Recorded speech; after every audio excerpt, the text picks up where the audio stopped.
Hello, hello, good morning, wherever you are in the world. Technically still morning here in Gauteng in South Africa as we bring you round two of Group 1 action here from the Super 12s in the Men's T20 World Cup. With me I have Tsepo Taela and Ken Borland. Welcome guys, how are you? Hello Otto, hi Tsepo. How's it, everyone? Good to be back. I've missed you guys so much, actually. Yes. No, it was a tragic day on Saturday. I didn't enjoy that at all. Both teams will be hoping they can bounce back. Luckily for the Proteas, they didn't miss out too much on the net run rate, because that could have been a huge factor for us after that performance in the first innings today. South Africa won the toss and decided they will bowl first from the Dubai Cricket Stadium. And we see the team is in a huddle now, the fielding team, the Proteas, against this powerhouse West Indian batting lineup. They must be very disappointed with their performance in that first game of theirs. So, this is going to be a cracking encounter. Either way, it doesn't matter which way it goes. Oh, no doubt about it, Otto. As you were saying, it was a devastating defeat for the West Indies, who are now coming into bat after South Africa won the toss. Not even making it past the 60 mark as a team. It feels like the B team of some random school. So that's they're definitely going to be keen to bounce back. And you must be aware or you need to be sharp when you're against a wounded warrior, because they will come back with fire. Ken center screen, hashtag that. Mm-hmm. Yeah, so welcome to all our listeners and viewers. Special welcome to all our new subscribers on YouTube. Do follow us at Gorilla SA on Twitter. That's GUERILLASA. Tweet us in. Let us know what you think. We'll be watching that Twitter feed as well as the YouTube comments. Tsepo, you're all over that usually. I trust that you can. There, we got the thumbs up there. Thank you to Simon, our producer, who had to change location because of load shedding, because of rolling blackouts, I should say. So thank you, everybody, for making this broadcast possible. And as I said, a special thank you to everybody who's listening. We're on 1WSR.com. We are on One World Sports Radio on YouTube. Please like and subscribe to our channel. And let's get this game underway. The two batsmen out in the middle, Evan Lewis, and they are taking the knee now against racism and for equality. The Cricket South Africa, they put out a directive saying that they want all the Proteas players to take the knee, so the players don't have a choice in how they show their support. So no Quinton de Kock today. He's out. And Reza Hendricks is in. So we've got the Lions top three. Aiden Markram will be opening the bowling for South Africa. So that's pretty much par for the course these days in T20s. And it is going to be very interesting. Lots of people on Twitter asking about Quinton de Kock. We have Mark asking what happened to QDK. Praja, Messi fan, also asking me what happened to Quinton de Kock. There's some rumors about not taking the knee. It could be all sorts of things. It could be the lack of form that we've been seeing in the with the bats from the IPL. That's just went into even even the Proteas kits, and it's not out of the ordinary this isn't the first time Quinton de Kock has been benched or rested, if you will. It happened against Ireland as well, but definitely when you had a lot more runs. So yeah, it's a bit different. Yeah, nothing definitive, just rumors at this point. Lendl Simmons is there with Evan Lewis for the West Indies, and Paul Pistol Rifle about to signal play. And he does so now. Aiden Markram comes in over the wicket, right-handed to the right-handed Simmons, and he's off the mark immediately, dabs this one into the onside. And Markram fields that himself, shy at the stumps. Mozambican throw there, shy. And so they get a single, and Simmons is off the mark, one without loss. Sure. Very dodgy Sure. first run there. I think if a direct hit would have been Yeah.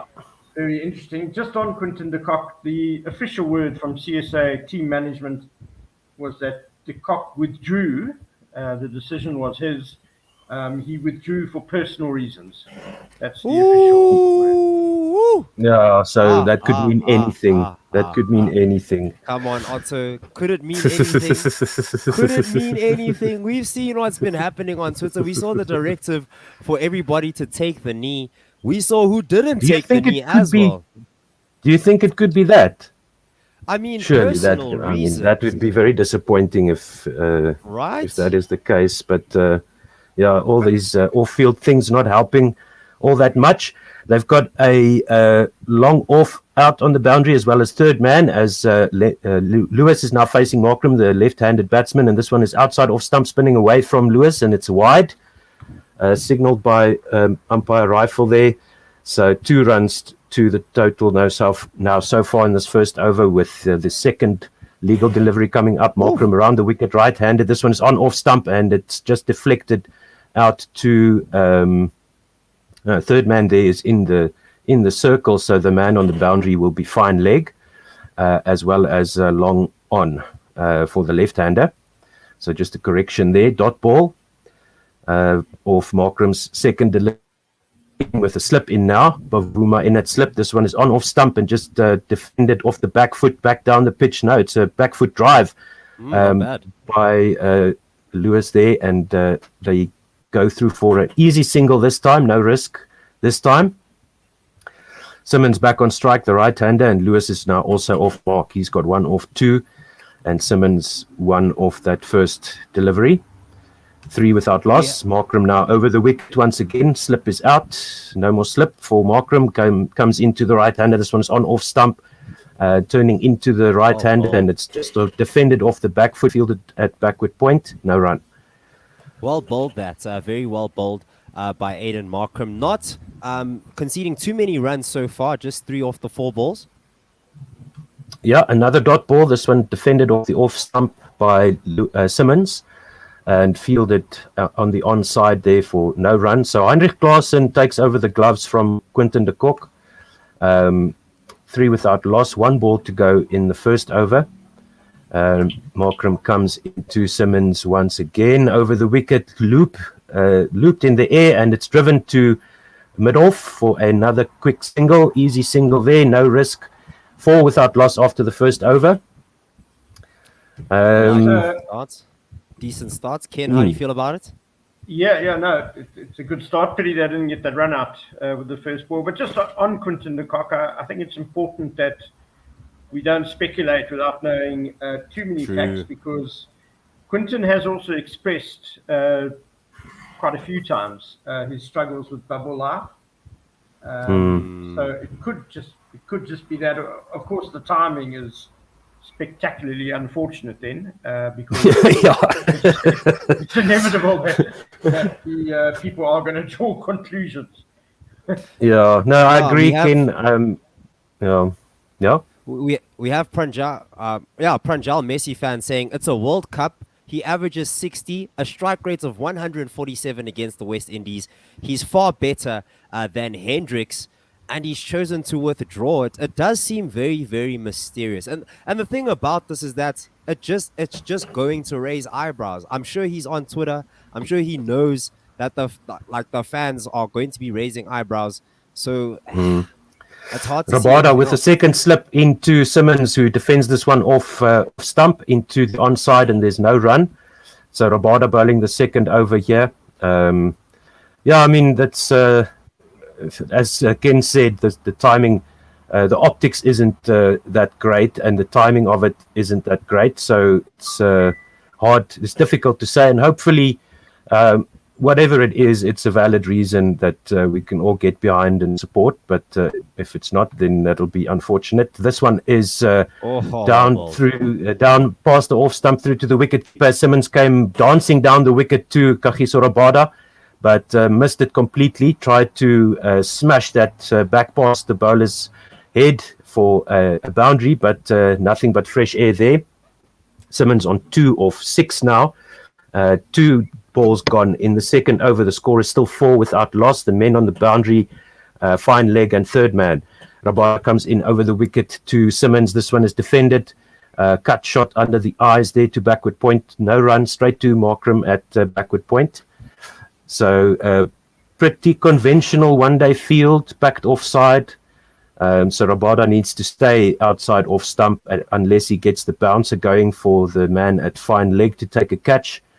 I didn't see the dimensions of the ground here. I did hear that they were saying that it's a pitch number 5, whatever that means. But pitch looks pretty good as we're having a look at the camera hovering over the pitch now. It looks okay. There's not much going on there now. Square leg is now on the boundary, just backward of square. Rabada in again to Simmons over the wicket, and this one is outside off stump, just deflected past backward point through to third man, and they take a lazy single. 5 without loss. 2 balls to go. And a good start here for Rabada's first over, so hopefully he can finish this one off.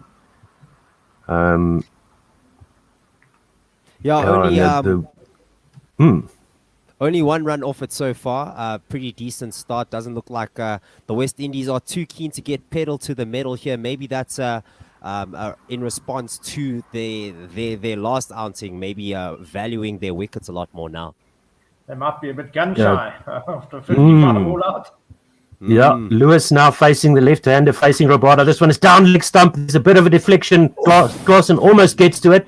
And Shamsi runs from fine leg in the circle and feels that one. It's signaled a leg by. So that was a leg by down the leg side for Lewis there, the left-hander. Yeah, one thing we don't talk about often with Quinton de Kock is the value that he brings behind the stumps. This guy is a fantastic wicket keeper, and we're going to be missing that. But I do want to discuss after this ball. And this one is straight to backward point, wide outside off stump and full, and Simmons just guides it straight to Markram at backward point. No chance of a catch there. 6 without loss after 2. Yeah, go ahead. I like what I see. Gents, what do you think about players withdrawing themselves from games for personal reasons? Do you think that should be allowed? Do you think that it shouldn't be a thing? Do you think that, hey, bro, you gotta play for your country? Because we have Josie Oak saying on Twitter, if Quinton de Kock doesn't want to follow a directive, then he should be sent home and not paid for being at the competition. He's not paid to pick and choose if he plays. And I want to ask you guys what you think about that. Well, if you don't feel ready to play, you shouldn't. And if we could have a look at the contracts that these players sign, I mean, there's all kinds of things that they're not allowed to do. In terms of the interaction with the public and the media, for one, that there's definitely some directives around that. So, I mean, you're a professional player, you are paid to play. So Markram comes over around the wicket to the left-handed Lewis. A bit of a misfield at extra cover by Bavuma, but they're not going to take on Temba, and there's no run. But I mean, so I mean, if those kind of instructions come within the boundaries of your contract, you don't have a choice. I mean, that's the end of the discussion. But the second ball here, another dot ball fielded by Markram himself on the offside, and there's no run. But I mean, if you go up to the coach and say, listen, coach, I'm not going to be able to perform today for whatever reason, I don't feel well, or, something's not lacquer, something's not gelling with me today. I think that's better than playing when you know that, whatever you think about Reza Hendricks, he's there, he's in the squad, he is an opener, so let him play rather than me if I'm not feeling 100% up to it. That's my take on it anyway.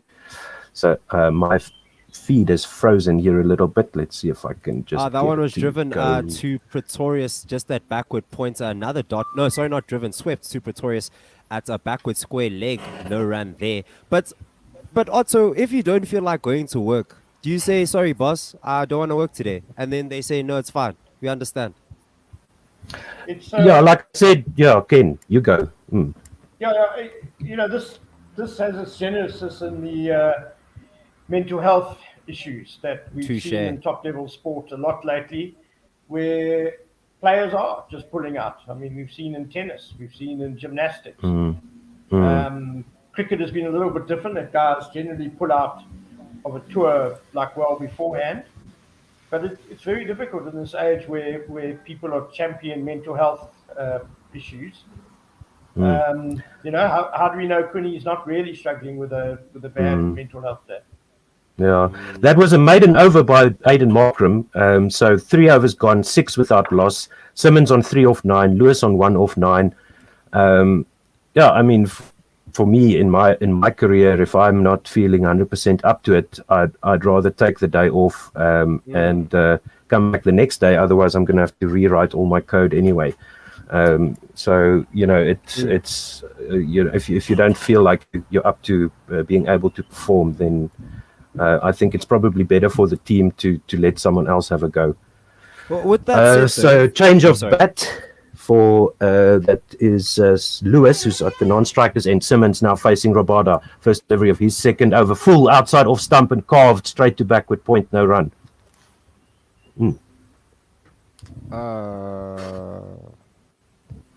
But why wouldn't they just so my question is, why wouldn't you just say he's not feeling up to it? Do you think that, like, within the climate of the way we talk about mental illness now, it's not stigmatized at all? Why wouldn't we just say, you know what, Quinton de Kock's he's struggling with a bit of mental illness, a bit of form? Why wouldn't we just say that? Outside off stump, and Simmons gives himself room. Running back from point is that looks like Maharaj, and they will get at least a single.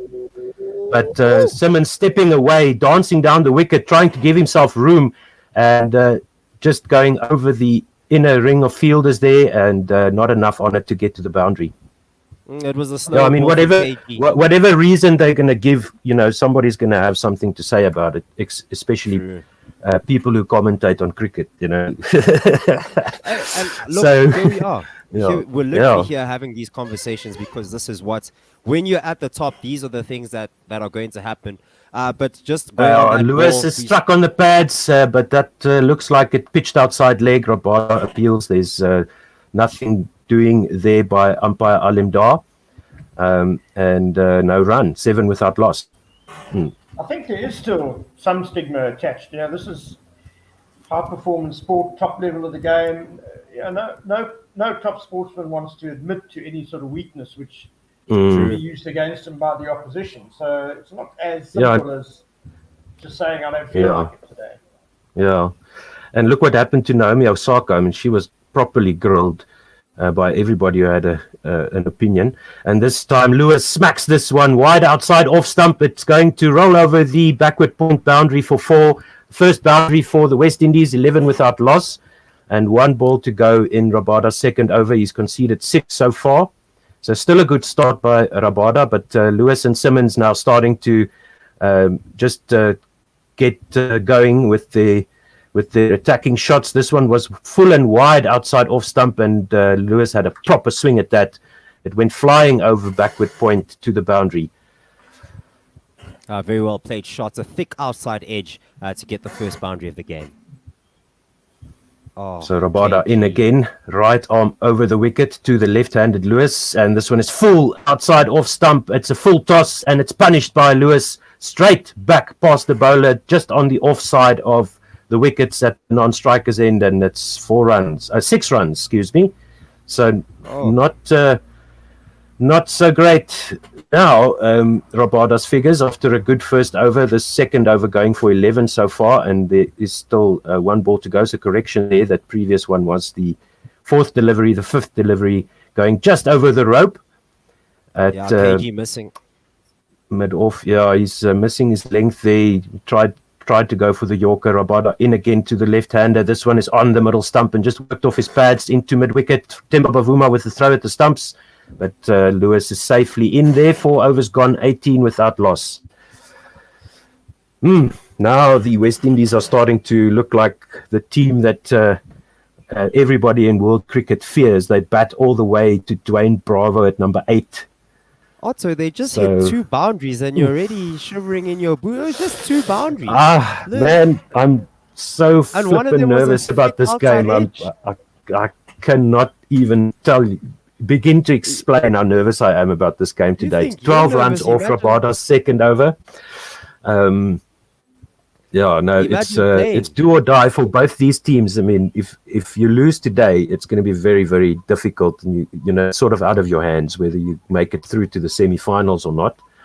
So Markram to continue with his third over. So hopefully he can do for us what Glenn Maxwell did for Australia and give us 4 overs of spin in the power play.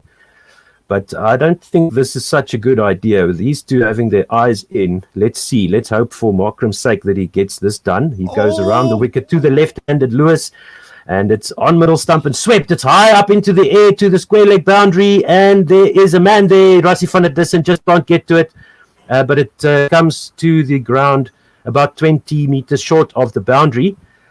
Sweep shot there by Lewis, going down on one knee. And just a bit of a top edge on that one. And Rassie van der Dussen running in from the mid-wicket boundary. He wasn't quite square enough to get to that. Markram in again to Lewis, who swipes this one to the onside to short, fine leg inside the circle. And it's a dot there. Score is 20 without loss. And 2 runs in the over so far. Van der Dussen bailed out there. I mean, he could have misjudged it because he didn't. It landed probably a meter in front of it. He could have. Yeah. He could have certainly put in a dive. That was quite staggering. Lewis defends this one for a dot ball, 20 without loss still. Yeah, and I mean he has this. Looking at the shadows here, he had the sun behind him. No, he would have come running into the sun, so that ball might have just got into the sun. This time it's a hoik to deep mid-wicket by Lewis, and it's into the stands, into the second tier. That's a 6 for Evan Lewis. He moves to 20 off 17, 26 without loss. Markram going for 8 in his third over. So he's conceded 12 so far. Absolutely smeared. A ball that was dragged down, got the treatment, sent to the stands. And if you were Rassie van der Dussen now, thinking about that, he did pull out of that. It was literally just 1 meter away. If he put in a dive, he could have caught that. But yeah, he didn't put it in, bounced right in front of him and went through his legs for the 2. And that would have been the back of Evan Lewis. And we know how destructive this guy is. He definitely beats us around in the West Indies series that we played. So we want to take every opportunity we can to get wickets. So I'm a bit surprised that's a Rassie's decision. This time it is a very nice on drive by Evan Lewis, sails through the air into the advertising boards for another 6, 32 without loss now after 4.5. 2 consecutive 6s by Evan Lewis. Markram has now gone for 18 off 2.5. So Markram very expensive here, as was Rabada's last over. And it looks like Lewis and Simmons have got their eye in. They are looking to accelerate now, gave themselves enough deliveries. And this one is short, pull down again. It's over the head of mid-on. And Evan Lewis gets a 4 for that one. Didn't quite get hold of all of that. Almost a chance there, but well over the head of the man at mid-on inside the circle. End of the 5th over, 36 without loss. And it's game on now for the West Indies. These two are looking very good. There's quite a debate going on in T20 circles at the moment about matchups. And I think we may be seeing one of the drawbacks of the obsession with matchups here, that the left-handed Evan Lewis and obviously the Proteas thinking get an off-spinner in against him, but unfortunately Markram's very much a part-time off-spinner. And a batsman of Lewis's quality, really there's not much room for error, whether he's turning the ball away from him or not. It's difficult to say if it was Simmons, 1 over 2. Simmons will now face Nortje. Yes, triple. It's difficult to say if it was 1 over too many, because there was that opportunity with the first ball. If Rassie van der Dussen took that catch, we'd be having a different conversation now, but he didn't. So here we are. Simmons to Nortje. Mistimes it, gets inside edge onto his pads, rolls out to third man, where it's fielded by Shamsi, and they take an easy single. Yes, indeed. And this is why we love cricket so much. It can change so quickly. if you're batting, they say just add 2 wickets to the score, and then you know where you really stand. And the same with the bowling side, just 10 deliveries, and you get the whole team out. I just think it's 10 half good time balls. bowling 2 overs in the power play. Yeah. A little bit unusual. Yeah, maybe after that maiden, they thought here's something that the Windies are struggling to deal with, and they said not much, not so much. This one is driven to the onside, straight to mid-on, no run, 37 without loss. Lewis is facing Nortje now. He's on 30 off 20 now. A dot ball there for Nortje. So he's only conceded the leg bye off that first delivery. Markram 3 overs for 22. So I guess you take that overall though, from your third spinner. Yeah, 3 overs in the power play gone for not that many. As Lewis facing Nortje again, as my feed has just stopped. Oh, that's a big shot to the offside, and it smacks just bounces before the boundary. It's been given as 4. A very big shot from Evan Lewis. He is in the mood. 34 off 21 at the moment, and West Indies 41 for 0. That was a very good shot. Seam up delivery from Heinrich Nortje, and then just swings the bat, sends it to the offside boundary to get his 4 runs. Yeah, no, it's after a good start in the first few overs, the West Indies have managed to return the favor and get themselves solid into a very solid power play position after in these first 6 overs. Just waiting for my feed to return. So any moment now, I'll be able to tell you what's going on. But Tsepo, you go in the meantime, please. It looks like your feed is better than mine. Maybe you should do ball by ball. It's just alive as we see Heinrich Nortje coming from over the wickets to the left-handed Lewis. This one, a full pitch delivery, almost a Yorker length, driven down the ground straight to the man at long on. And he gets himself a single to take the score to 42 for 0. So already West Indies doing better in this match than in their previous game. A lot less wickets down at the same stage of runs. So yeah, doing quite well. Yeah, they'll be very happy with this start, given their batting lineup as well. Not losing a wicket so far in the power play. Hopefully South Africa can match that when they eventually get a chance. So it looks like we're going to have a proper 40 over match then, at least. Probably. Heinrich Nortje, is your feed back, Otto? Should I continue? No, go for it, please. Shot delivery and edge. And put down by Heinrich Klaas, and it went straight to man. And he put it down. No ways. And I was about to say something along the lines of, is it me? Is it just me, or do the Proteas look a little bit off color today? Just a little bit, not as courageous as like you'd hope.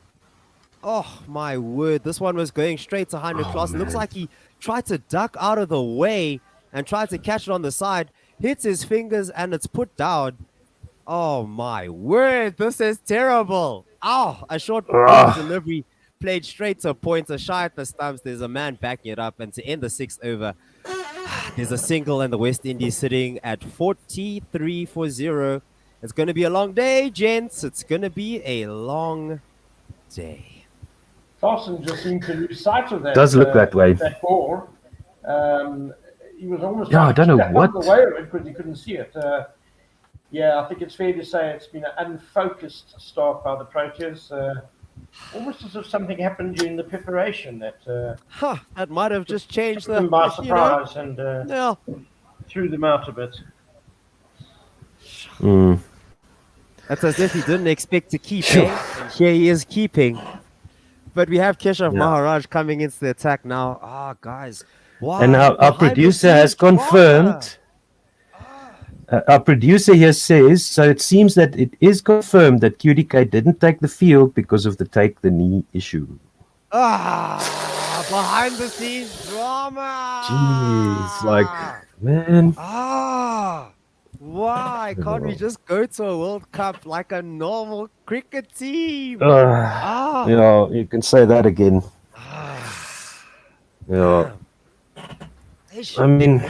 Yeah. Eish. And Mpo said something in our WhatsApp group which was sort of sums it all up. Rhinos have more unified support than this take a knee thing. This one driven Which down is the sad. ground by Lendl Simmons. Goes down to long off for a single. Yeah, I Behind the mean, scene. really, man. Oh, Yeah, you know what? is that the hill you're gonna die on? You know? What? Oh, the behind the scenes drama. Look, Yeah. Otto, it happened. It Oh. happened this World Cup. The last World Cup, it was AB de Villiers saying, "You know what? I want to play." Oh no! And then, then people's heads weren't in the game, and you can see it now. Like Rassie van der Dussen, an opportunity to catch the ball. Why wouldn't he take it? Heinrich Klaassen, this one lofted to the offside, bounces short of the man at long on Aiden Markram, and a single there, 46-0. After 6.2. And of course, before the 2015 World Cup semi-final 50 over, we also had Paul making a late change to the team. Another directive. This delivery cut straight to the man at backward point. No, did they take a single? No, they didn't. Dot ball there. Keshav Maharaj 0 for 2 after 3 balls. Yeah, so decent start to his over. Not too bad. That's what we said about So let's see Markram. if he can close it out. Yeah, let's see This if he can one, close it out. Driven to the sweeper on the offside for a single, 46-0. Is it me or is the scorecard slow? Yeah, it is a bit slow. It takes a few seconds for the scorecard on the TV to update. I noticed that during the practice games as well. Yeah, Klaassen there, what was he doing there? I mean, it really did look like he tried to get out of the way of that ball that he didn't catch. It looked like it got big on him as this one driven straight back to Maharaj for no run. Like it really did look like it rushed him. Could have been one of those that swing when it passes the wickets, but I mean that's really a bad miss by Klaassen.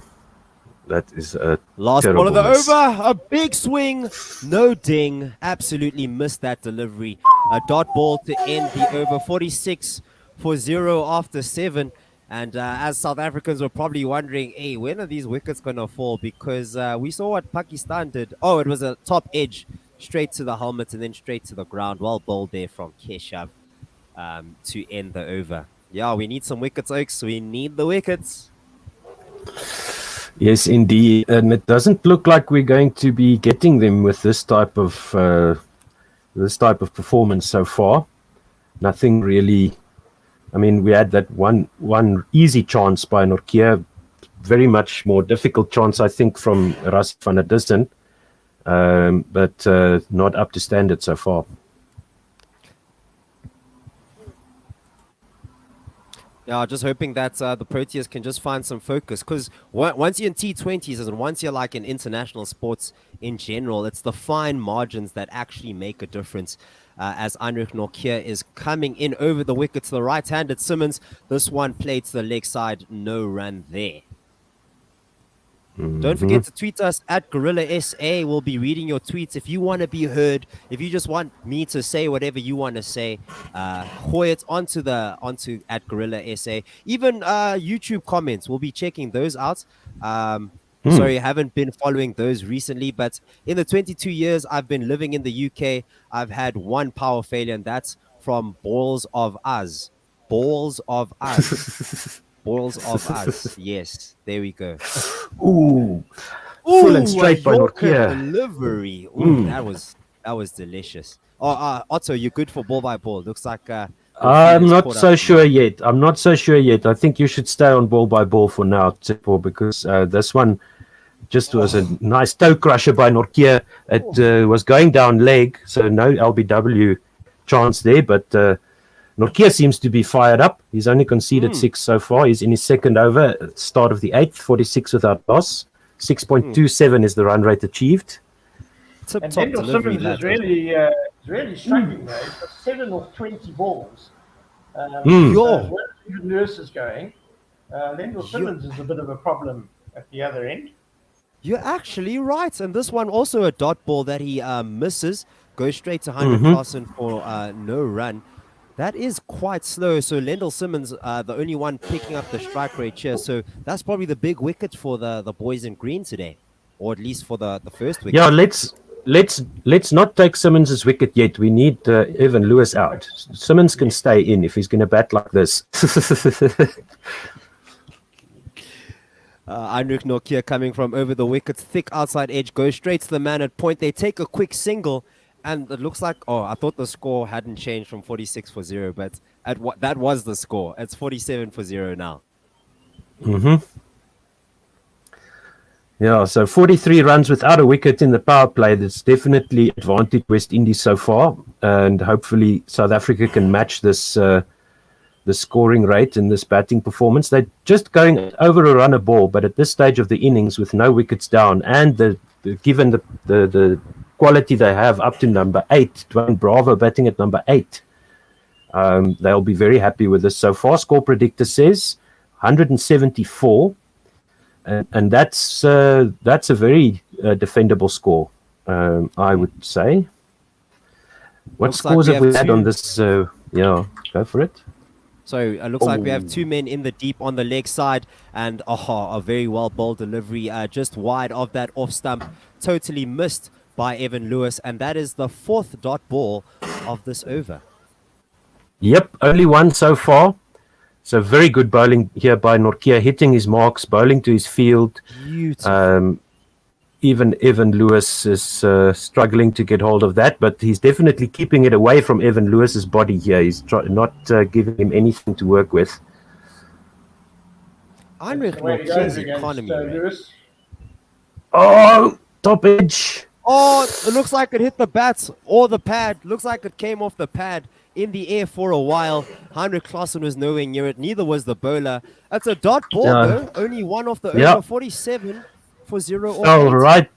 Fell right next to Lendl Simmons, and nobody there to catch that. Not sure if there was any bat. Probably not, because if it came off the bat, it would have been going a lot higher into the air, I think.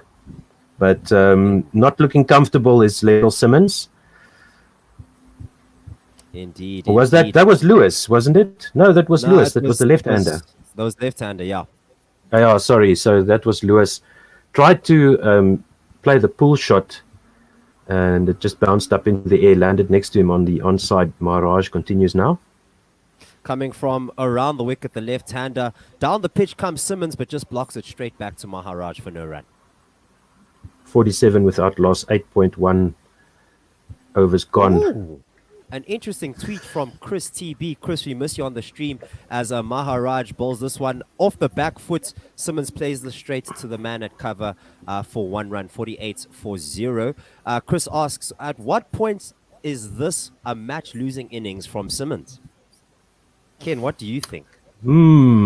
It's overall, the West Indies are doing okay. So yeah, he does need to get his skates on fairly quickly. But what if there's a collapse as there's a big heave to the offside, but the bottom edge just takes this to the man at deep backward square leg for a single, 49 for 0 after 8.3. Sorry, Ken, please continue. Overall the West Indies are doing okay, 50 in the 9th over, but he does need to get his skates on pretty quickly, because the danger is that he gets even more stuck in the middle overs. Unlucky there from Keshav Maharaj. A full delivery that's just squeezed out by Lendl Simmons. A bit of a misfield as he tries to pick that up, and they take a single. That brings up the 50 for the West Indies after 8.4 overs. A run rate of 5.77 off 53 balls. Yeah, it all depends on when Simmons loses his wicket, because we know that a lot of batsmen will, as we see Maharaj to Lewis. Coming from over the wicket, and my stream has frozen. It looks like he's played this straight down the ground. Very nice on drive there by Evan Lewis. Picks it up right to the pitch of the ball, sends it sailing into the stands over long on. Good shot there by Lewis, got to the pitch of it and smoked it. Absolutely smoked it over into the stands. Maharaj left over the wicket to the left-hander. This time it's off the back foot and played straight back down the pitch to Maharaj for no run. And that is the end of Maharaj's second over. Simmons will be on strike for the start of the next one. Yeah, so a lot of times we see batsmen eating up some deliveries at the beginning of their innings and then catching up later. So if Simmons loses his wicket now, he's going to be looked at poorly. Then, but if he manages to rectify his strike rate, it'll be marked down as a good innings. 56 without loss after 9, run rate back over 6 runs and over. What a funny game. So 55 all out. The West Indies, their last game. Yeah, and here they are losing a wicket today. Yeah. So this is my last over. After this one, I'm going to pop off for what would be hopefully a very short break. Shamsi into the attack in the 10th over. Our hope in Shamsi, we have to trust because the other guys are not quite doing so well. But no wickets yet. Run rate is okay. A quick single taken by Lendl Simmons to get a run off the first ball. Shamsi, the number one. Just pitched. Yeah, the number one T20 bowler in the world. So hopefully he shows us why. He did really well against Australia. I thought that was an amazing bowling performance to limit that score, chasing 85, was it? And almost getting us over the line. So our bowlers not really into the wickets yet. Well, not into the wickets yet at all so far. So hopefully Shamsi can change that. Tickle to the leg side. There's no one in the ring, so they're going to get themselves another single, 58 for 0. Yeah, so Shamsi. Yes. Yeah, I'm not 100% sure about the Van der Dussen one. I think it was bouncing way out in front of him, but Tsepo, you said that you thought he could have put in a better effort. Otto, we're watching the same game, my friend. I'll have to watch it again to have a strong opinion about it, but I trust your judgment. If you say he could have taken a dive or run a bit quicker, I'd say that's correct. This one looks like it was fired in a bit slower, a little bit close to the leg side as Simmons tries to give himself some room there, but unfortunately only getting a dot ball. Unfortunately for the West Indies, but good for us. Good for us. Yeah, Shamsi followed him there, saw that he was stepping away past his leg stump, and there's no run. So he's on 11 off 26, facing Shamsi again for the 4th delivery, 58 without loss.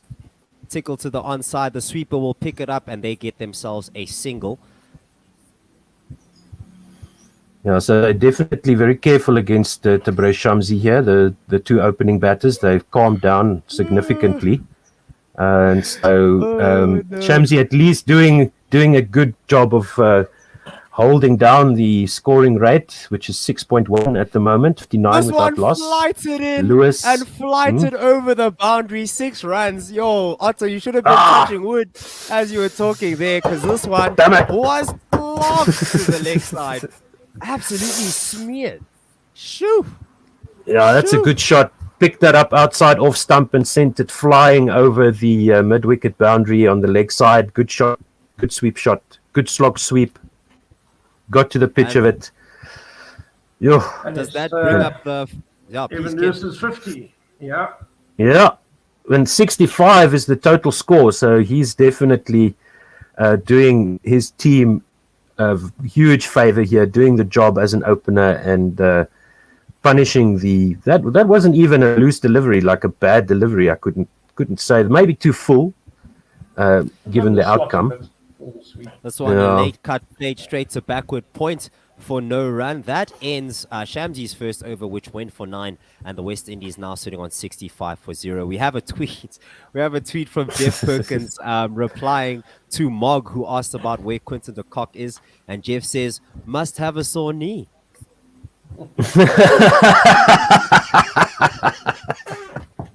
That is comedy gold from Jeff Perkins. That is comedy gold. Love it. Something along those lines. So yeah, that's very unfortunate. I can't get behind that. I mean, geez, I don't like the fact that they're not given a choice, but maybe, like I said, you're part of a team. You know what the scenario is in our country with what's going on in the SJN hearings and all the dirty laundry coming out about people being treated differently because of their race, and that's unacceptable. And I just think that, like I said, is that really the hill you're going to die on? I don't see why. It looks like it, and Yeah. it's I won't say it's baffling to me that Quinton de Kock pulled out, because we're seeing the same thing with people that don't want to get vaccinated. What people value more than anything now is just being able to do what they want to do, is being given the agency, and once that's taken away, he feels slighted. It looks like he feels slighted. Yeah. I will say, as soon as you sign up for a team, Yeah. you are now part of a team. True. And there does come a time when maybe you need to put your own individual views and your own self-interests to the side of it. You can make a statement that, and I get it, people are maybe upset that Cricket South Africa's board have issued a directive that they're forcing people to do something. Oh, there's a break in play, by the way, so that's why we talking rattling on. Yeah, Ken, continue. Yeah, but just maybe for the good of the team. And Quinton must have known the effect that his actions were going to have, and maybe just an opportunity to put your own interests aside for the good of the team a bit. Yeah, I agree with that, Ken. You can't choose the kit you're going to wear. There's so many things that you have to do, and I'm reminded now of Hashim Amla, who didn't want to have a alcohol sponsored logo on his kit, but there was a discussion about it. He raised his concerns, and there was a dialogue about it. He just didn't rock up at the ground in the morning and say, I refuse to put the shirt on and I'm not going to play if I have to do it. There was a whole long discussion about it, and at the end, the sponsors actually came back and said that's fine. We've got no problem with that at all, and it's understandable. And if you don't want to have a beer logo on your shirt, Hashim, that's fine. We support that decision. Sorry about that. Play resumes with Keshav Maharaj coming from around the wicket to Lendl Simmons. Driven straight to the man at cover. Temba Bavuma misfields, and it's a single 66 for 0 after 10.1. But with that said, Otto, there was a discussion had initially when the BLM thing started, and it looked like they were like, we're just going to let people do what they want. And now CSA have changed their tune because everyone else is doing it. As this one in the air for a long time, going down the ground and almost going out the ground straight to the stands. Evan Lewis is in a mood, and he's in a mood to get boundaries. Everyone is getting punished, bro. No discrimination. Yeah. Sheesh. Come on, guys. How do South Africa find a wicket here? They desperately need one, and preferably Evan Lewis, of course. No, I don't see any danger here for the West Indies. This looks like a very nice pitch to bat on, not much wrong with that delivery.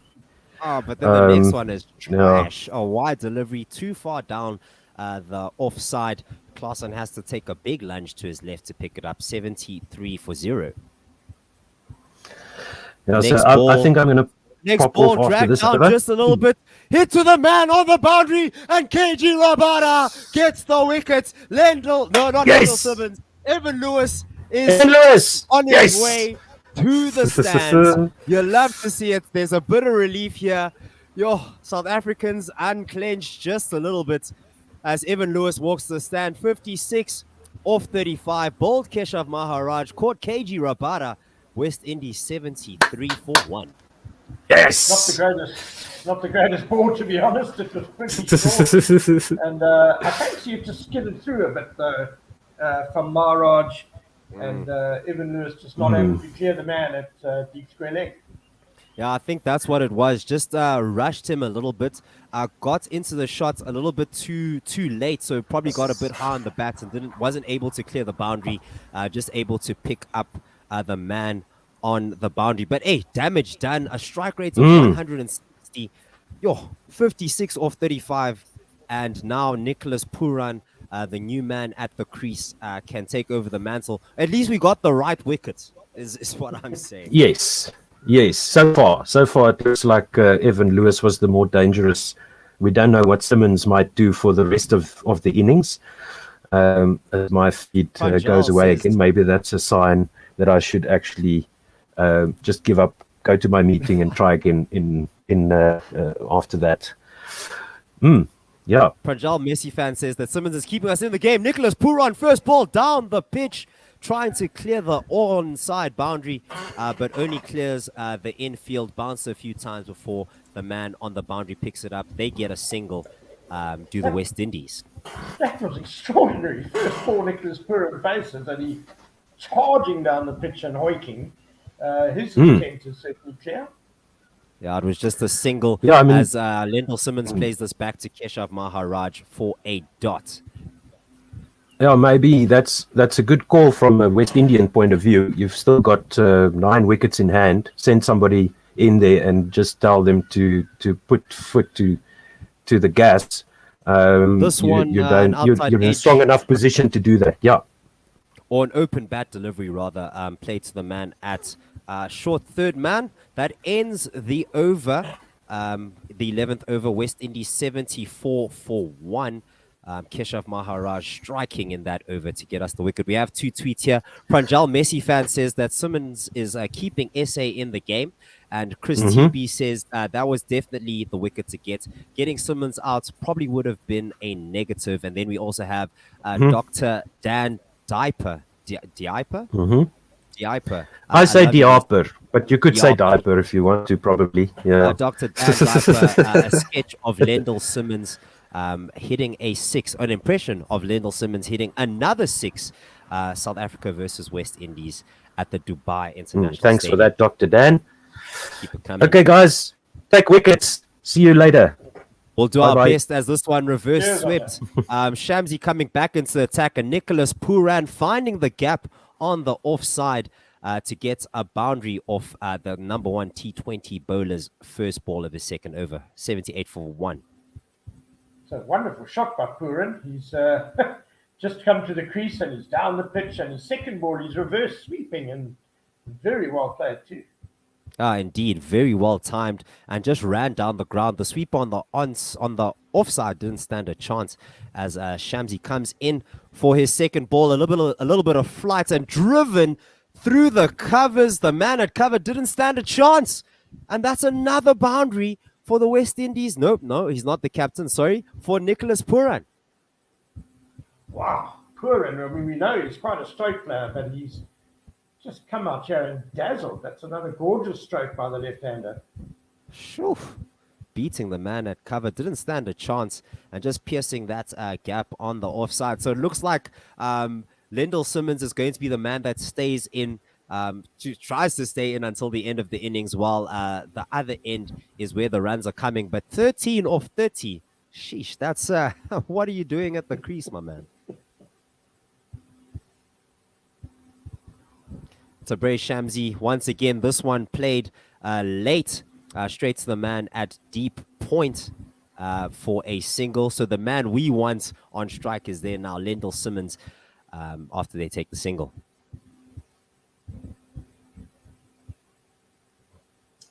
Yeah, looks a beautiful day in Dubai, but so far not so good for South Africa. No, trouble in paradise as Shamsi comes over the wicket to the right-hander. Slip from Simmons as he plays the shot, but he gets the single to get danger man Puran on strike. 84 for 1. Very awkward by Simmons. He nearly ran past that one by Shamsi. He's not even trying to hit, eh? He's literally just tickling. He's the run accumulator, as some would like to say. Maybe not an anchor, but just keeps the strike rotating to let the rest of the batting order do this. A paddle shot to the man at short. Fine leg Yes, short fine leg for no run there. He's a bit of a dead weight, I think, at the moment, Lyndall Oh, Simmons. really? To be honest, I mean, just imagine if he was going to say run a ball, that would be an extra 20 runs to the total. Yeah, I'm not sure what his plan is here. Because now he's just consuming balls. As this one swept with power, but swept to the sweeper on the onside. Heinrich Nokia fires it in, and they get themselves 2 runs for that to end the 12th over. 86 for 1. Simmons on 14 of 31. You heard correctly, 14 of 31, and Pooran 12 of 6. From the West Indies point of view, at least Nicholas Pooran has kept the strike, I think, for the next over. Today, Shamsi, 2 overs for 21 so far, which is rather worrying because he is very much South Africa's ace bowler. I mean, Aiden Markram has better figures. Is it 3 for 22? Yeah, that's right. Sheesh. And just looking at the rest of the order, it's Chris Gale, then Shimron Hetmeyer. As this one, Maharaj back into the attack, played off the back foot by Lyndall Simmons, straight to the man on the boundary at long on for a single. 87 for 1. And this is Keshav Maharaj's final over. He's gone for 22 so far in 3 overs and 1 ball. So pretty tidy, but you'll obviously want to end very well here. Wait a sec. Pretorius hasn't bowled yet. No. Interesting. Okay. Maharaj coming from around the wicket. This one dragged down, played straight to the man on the boundary, and it's another wicket. Nicholas Pooran, unfortunately not clearing David Miller on the boundary on the offside. Keshav Maharaj strikes again. Yeah, Pooran lived by the sword, died by the sword. He's furious with himself, smacking the back of his bat. But it certainly looked like he had a bit of license just to come out and swing, and that's what he did. Another not great delivery from Maharaj, short and wide outside off stump, and Pooran just flat batted it, but couldn't clear long off. Yeah, it looked like he was trying to slide it across the left-handed batsman. And then what happened was Pooran tried to really reach for it, not middling the ball and just sending it straight to the man at long off. That's 12 off 7. Bowled Maharaj caught Miller at a strike rate of 171. West Indies 87 for 2 after 12.2. Seppo, I know 12 or 6 or 7 can make a difference at the back end of the innings. Do you think it serves much good at this stage of the innings in the middle overs, or do you think Pooran has really not contributed much? I think with Lyndall Simmons on the other side, it's obvious that the other batsman has the license. So I think what the West Indies are going to try to do to exploit that long... Is this Liam? Is Liam here? Finally. Really use... Oh, it's great to have you here, Liam. My camera isn't just working. That's the thing. As long as we can hear you, mate, we'll give you an opportunity to talk. You'll have all the chats. But yes, as I was saying, it looks like the batsman on the other end just has license to go as Chris Gale drives this straight to the man at cover for no run. What do you think, license, Liam? I think it's almost an imperative. The other batsman goes the way Simmons is calling along. This one tickled to the leg side, and Chris Gale takes a lazy single as this goes down to the man at cow corner for a single. 88 for 2. Is it 88? 89, I think. 89, maybe 89. 88. 88, yeah. Keshav around the wickets, and here comes the 89th run as Simmons plays this to his cow corner on the leg side for a single. And no, that doesn't end the over quite yet. Ooh. Good catch from David Miller, just slipping there. Oh! Yo. A big appeal from Keshav Maharaj as Chris Gale slips while he tries to play the shot, literally slipping all across his body, and umpire's not giving it, but Temba has sent this upstairs. What do you guys think? I fancy it's missing. I think it's one of those ones where you kind of get fooled into thinking it's out because Chris Gale, took an almighty tumble, swung himself off his feet. But I think, no, it has a chance. Has it hit him in line with off stump though? That's going to be the. So it's pitching. What we can see is that it's, that could maybe be out. Could maybe. It depends on where the impact is. If it's because now Chris Gale's leg is well outside. Well outside. Well outside the off stump. Off stump, but it looks like it might hit his pad. Yeah, it touches the pad first before it hits his body. So, but I can't see that off stump. I really can't. So please. Pitching outside off. Impact umpire's call. And it's hitting the stumps. It really could have gone either way. Yes. It really could have gone either way. Well, at least South Africa keep their review, so no harm done there. Sure. Well, a good review from Themba Bavuma at the end of the day. Keshav also getting a dot ball of his last delivery of his spell. He ends with 20 or 2 of 24 after 4 overs. The only bowler to strike. We're hoping that the other bowlers can do something as KG Rabada comes into the attack. There's just a chance here for South Africa just to put a little bit of a squeeze on because Simmons is going nowhere really, 16 or 33 balls. Chris Gale can sometimes be a bit of a slow starter lately. So 7 overs left in the innings. It's 89 for 2. If South Africa can restrict the West Indies to say 50 or 60 runs, the best way to do that will be by taking wickets, probably. Indeed. And they're still very much in the game. Target of 140, 150. They'll be in it. Yeah, the bowlers really need to step up. We have Chris TB saying Shamsi went for 4 and over in the West Indies, going for ever so slightly more here as KG Rabada comes into the attack. Lendl Simmons plays this straight to the man at mid-wicket for no run. 89 for 2 after 13.1. I just think maybe if we get Gale out now and Simmons, I think we'll have a chance winning this. No, we want Simmons to stay. We want Simmons to stay in the whole innings. If he keeps doing what he's doing now, hey, bat all the way through, my friend. Bats all the way through. Okay, maybe get Gale out. I think because he's a danger. Let's go. KG Rabada, the top of leg stump, just clipping the bails. And that sees the back of Lendl Simmons, 16 off 34. You have to ask yourself, hey, my friend, should he have not got a few more runs? Because, that strike rate is probably looking very, very, very lean. Well, the shot he played was the sort of shot of a man who's probably been told hit out or get out. A nice little slider out the side of the hand by Kakisa Rabada. Slower ball. And really just a loose waft, which Simmons missed.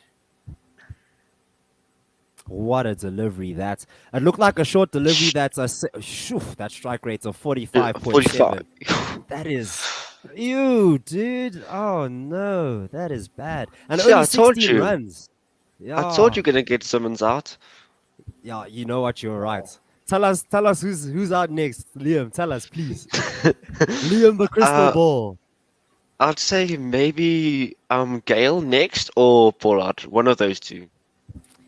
I think more. They are the only 2 options, to be honest. Yes, but Liam, I think Pollard first and then Gale.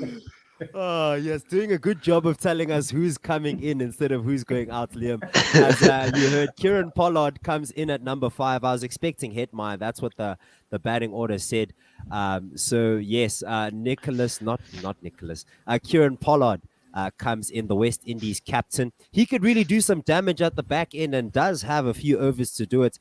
But KG will have his tail up. Only 13 runs off his 2.2 overs and the wicket now. So he'll be happy about that.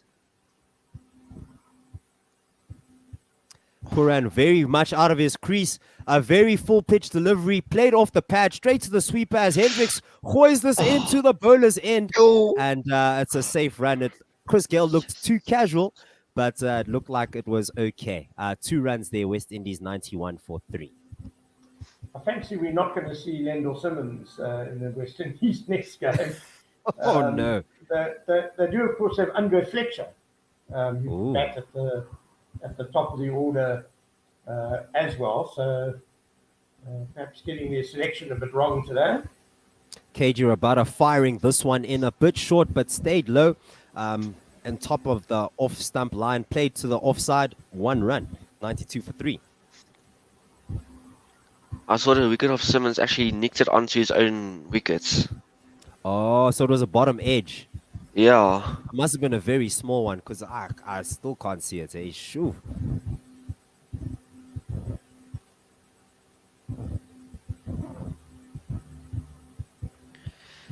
If we can maybe like, what do you guys think of Quinny not playing? Sure.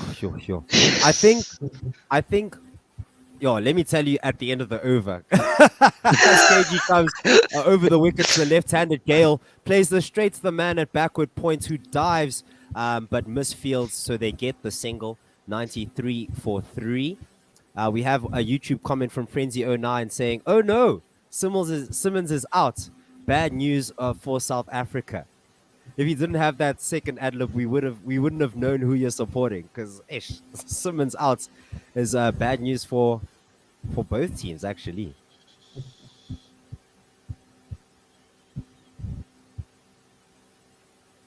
KG for the last ball of his over. Played straight back to him. No run there. At the end of the 14th, West Indies 93 for 3. Very good over that by Kafisa Rabada, just 4 runs and the wicket, of course. So West Indies run rate 6.64 at the moment with 6 overs left. South Africa just starting to pull things back here quite nicely. Indeed. Why hasn't Pretorius bowled yet? That is a good question. He's not even bowling the next over. Heinrich Nortje's coming in.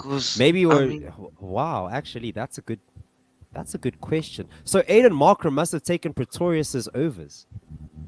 Could maybe be. Yeah.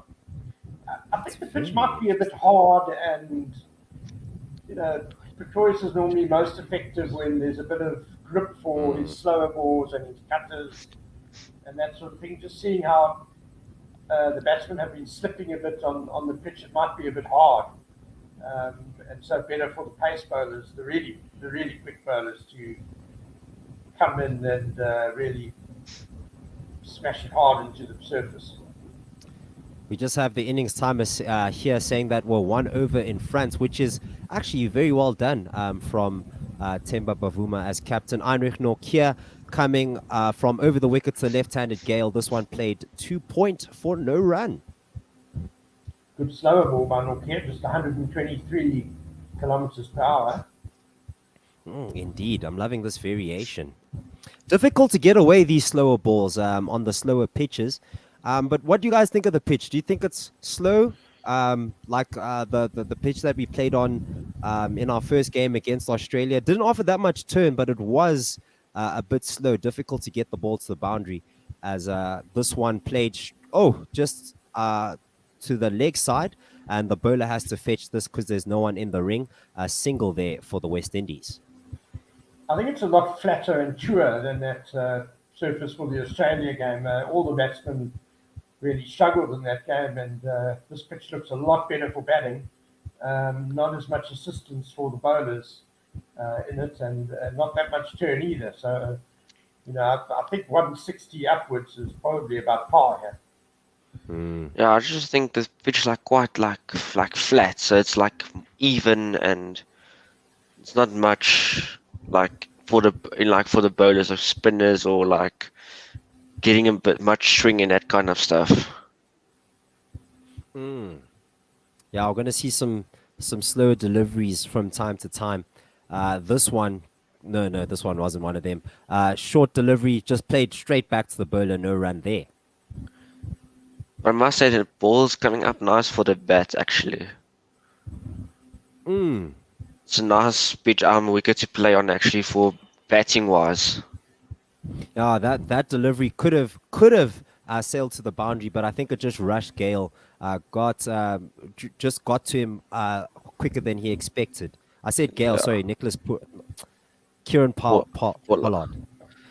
I was about to say Powell. I remember him.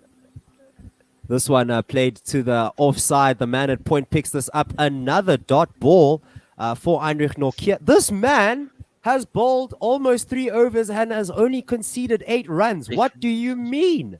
What do you mean? Keep him for the last over, guys.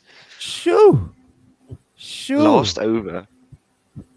That is Heinrich Nokia. You know what? I'm not going to act surprised. His economy rate, even in the IPL, was sitting at just about 7. 7, yeah. Which is great for T20s. And yeah, it's great to have him in the team as he powers in for the second last delivery, as this one played down the ground on the offside, long on the onside. Long on will pick it up for a single. And that takes the West Indies to 95 for 3. Yeah, Heinrich Nokia has been in great form lately. Arguably South Africa's best bowler in the IPL, I think. Just in terms of combination of wicket taking and economy rate. Lisa Rabada was decent as well. So I think Rabada had a better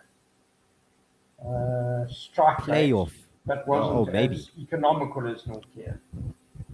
The economy was consistent from Heinrich Nokia as he comes in for the last ball of the over, played to the offside for no run, and that ends this over. Only 2 runs off it. This man is sitting on an economy of 3 and over. 3 overs, 9 runs. This guy is the bee's knees. And really important that the Proteas have put together 3 really good overs now. And so that's starting to create pressure. Maharaj conceding just 3 runs in the 13th over when he dismissed Evan Lewis, and then Rabada dismissed Simmons and only conceded 4 runs. And now Heinrich Nokia only going for 2 runs. So it's 9 runs with the last 3 overs, which is really outstanding by the Proteas. Say what you want about Themba Bavuma, the batsman, but the captain, this is a very well-managed innings. I thought the innings was going to get away from us with Evan Lewis, who was also punishing us in the West Indies. But as soon as his wicket went, it's been relatively quiet. And this is the West Indies, hey? I mean, Shamsi coming to the attack now again. I think great. So that's 2 overs left. Great credit to Themba Bavuma because it looked as if things could really get out of hand. At one stage, it was a very tough start for the Proteas. So at the moment, Sham is actually the most expensive bowler so far in this innings. Yeah, it looks like they're targeting him. This one driven straight to the man at mid-wicket. No run there. It's a dot ball off the first delivery. Very well done.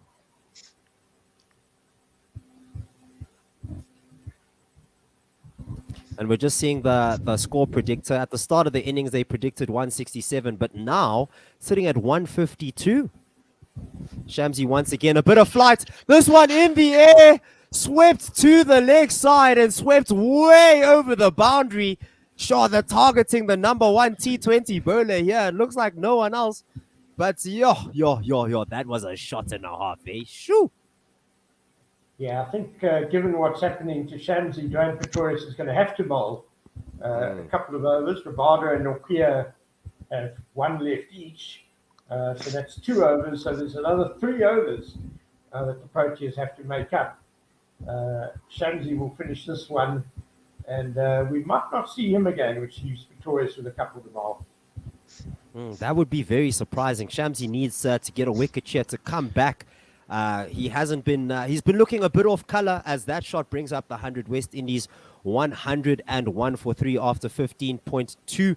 This one driven down the ground to the man at long on to give the West Indies another single. 102 for 3. Shamsi just battling a bit with his lengths, I think, today. He's been slog swept a couple of times. Just getting it in the slot for that slog sweep.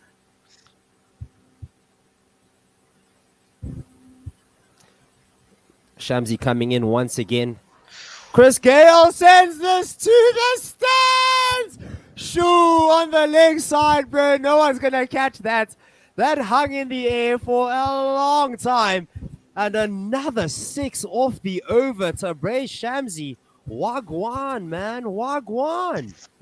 That was a very juicy half volley from Tadej Shamsi, I'm afraid. Overpitched and exactly what Chris Gale was looking for to get his innings going. Time for Pretorius now. Yes. He has to finish this over. Shamsi has 2 balls in the over left, 108 for 3. This one a very wide delivery. Yes. Literally pitched and then turned off the pitch. That is a ball of a shaken bowler. This man is shook. Even a blind guy could have hit that. Oh no, that wasn't good. So Bray Shamsi looking a little bit off color at the moment as he comes in. Chris Gale plays this on the offside yes, to the man at long off for a single, 110 for 3. One more ball of the over left, and the West Indies just picking up the strike rate, picking up the run rate in this over alone.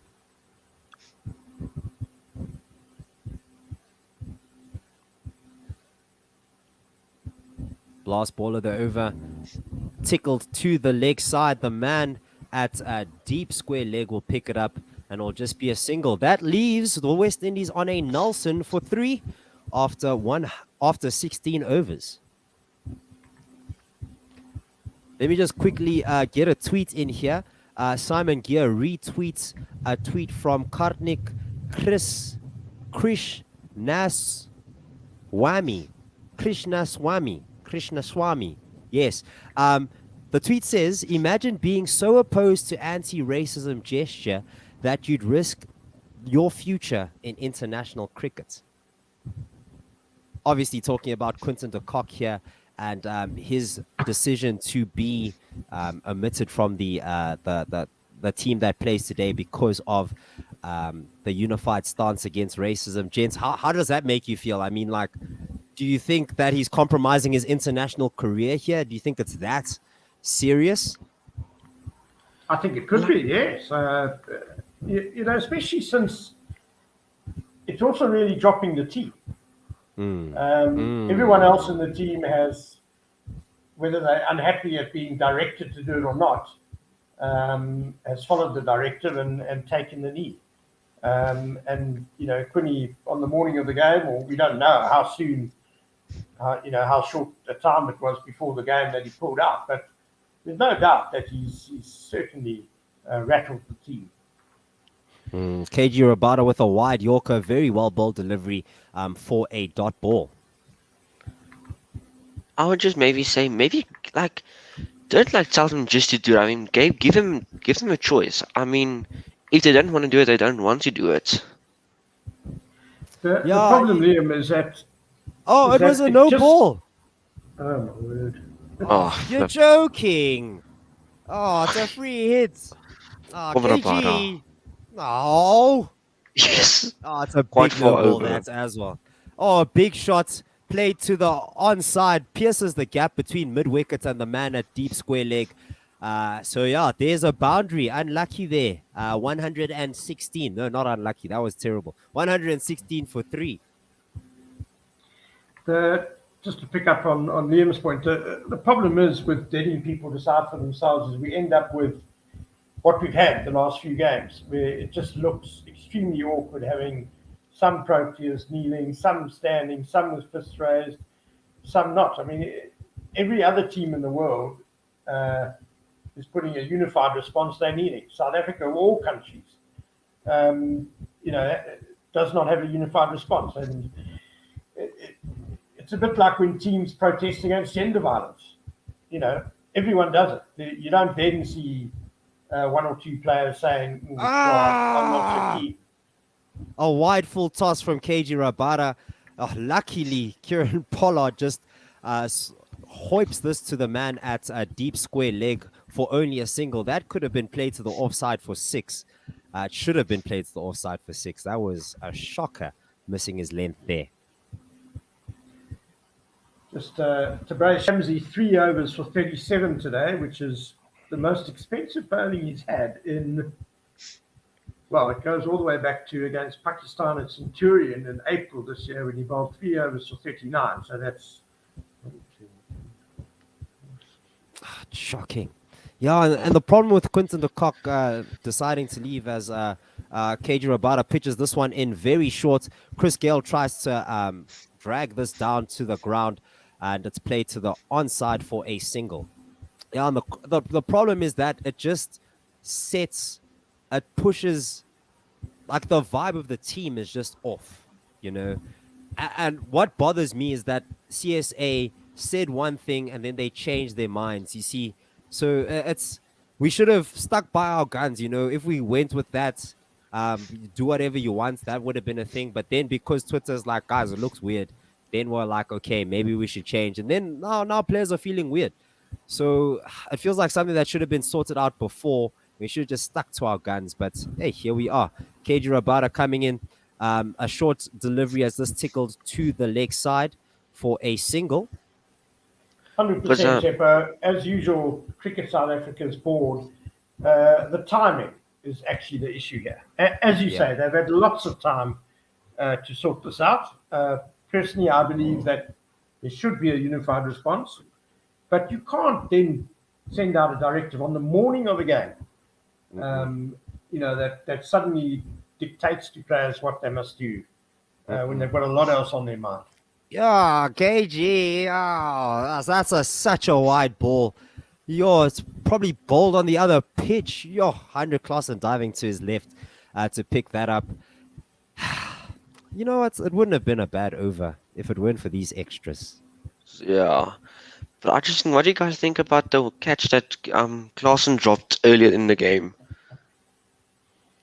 Yeah, to me, it just speaks to a team that was a bit unfocused and the concentration levels just weren't there at the start of the innings. And to me, it is because it's a team that has suffered a shock. Because, I mean, I think that was Evan Lewis that would have been out there. I mean, if we got him out earlier, I mean, the score would have been much it was actually Simmons, as this one, a short ball dragged down by Chris Gale, the man at backward square leg, picks this up and they get a single. KG Rabada coming in for the final ball of his spell. It's a wide one. Oh, is that dropped by Rassie van der Dussen at backward point, or did it bounce before him? Is it a dot ball? It looks like it's a dot ball. 1-2-1 for 3 after 17 overs. It bounced. Oh, it's a bum ball. Okay, it was a bum ball. Oh, and even bounced before him. Well fielded then from Rassie van der Dussen. You know what's interesting? What if South Africa don't want to get wickets? Hear me out. What if we're like, we don't want the big hitting, unpredictable guys to come in later in the innings. We just want to keep these guys here, keep the runs down, keep the wickets down, make sure that we restrict them to a score. Oh, Pretorius is coming in. I think, well, he had to. Yes, okay. With only 3 overs left, you don't want set batsmen in, really. And both Pollard and Gale are now pretty well set. They've faced 15 balls and 11 balls respectively. And we know that they can both clear the boundary. So you definitely want wickets at this stage. Get a new man in. It just buys you a ball or two, really. Indeed, because a wicket is also a dot ball. Dwayne Pretorius coming in, and we know his striking capability. He can get wickets. I'm keen to see what he can do. And it's a bit unpredictable because he hasn't bowled all day, so it's going to be fresh for them. That's an interesting tactic, and let's hope it pays off as he comes into Chris Gale from around the wicket. A wide one, and it's an edge, and Henrik Klassen picks it up. Yes, it works. Let's go, boys. And Gale. 4D chase out here. 4D chase out here. Told you guys Gale is next. You actually did. You actually did. 50% chance. Well, you did tell us it was either going to be Chris Gale or Puran, so I didn't see that you'd be wrong there. But a thick outside edge. This one was a wide delivery, and Gale just too keen to send this to the boundary. And you should have just left that, actually. He should. Would have been a dot. 12 off 12.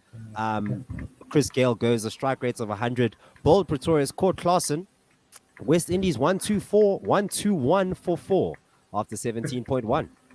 Pretorius actually bowls those cutters full and wide very well. He's used this tactic before.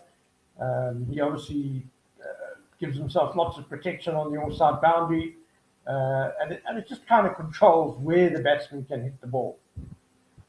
Indeed. We see Andre Russell coming in at number 6. And yeah, he is a decent strike bowler and a great bowler at the death as well. Glad that we stopped the whole Kagiso Rabada as a death bowler thing, because that was not it.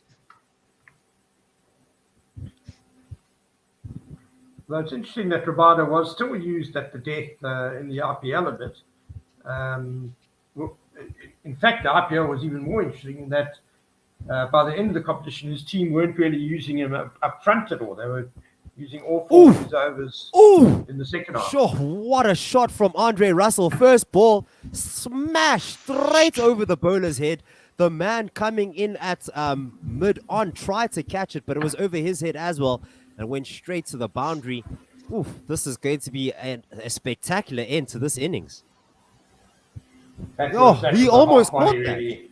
Yeah, it was, yeah. Missed his length there, did Pretorius. Yes, he almost caught it. But there was a man placed there, like, to get the ball, and they could have. That's very interesting. Now they send someone out. Oh, no, he's still there. Still there. I know, I think I saw the other side. A slower ball. Took the pace off the ball, and Andre Russell saw none of it. Went under his bats. Very well bowled from Pretorius. We have I'll tell you the tweets at the change of over. It was a massive edge of Gale there. Yeah, no, that was a thick one, eh? Surprised that it didn't go all the way to the boundary. Went straight to Klaasen. Well, not straight to Klaasen, but close to Klaasen. This one, short and wide and slashed straight to the sweeper on the offside.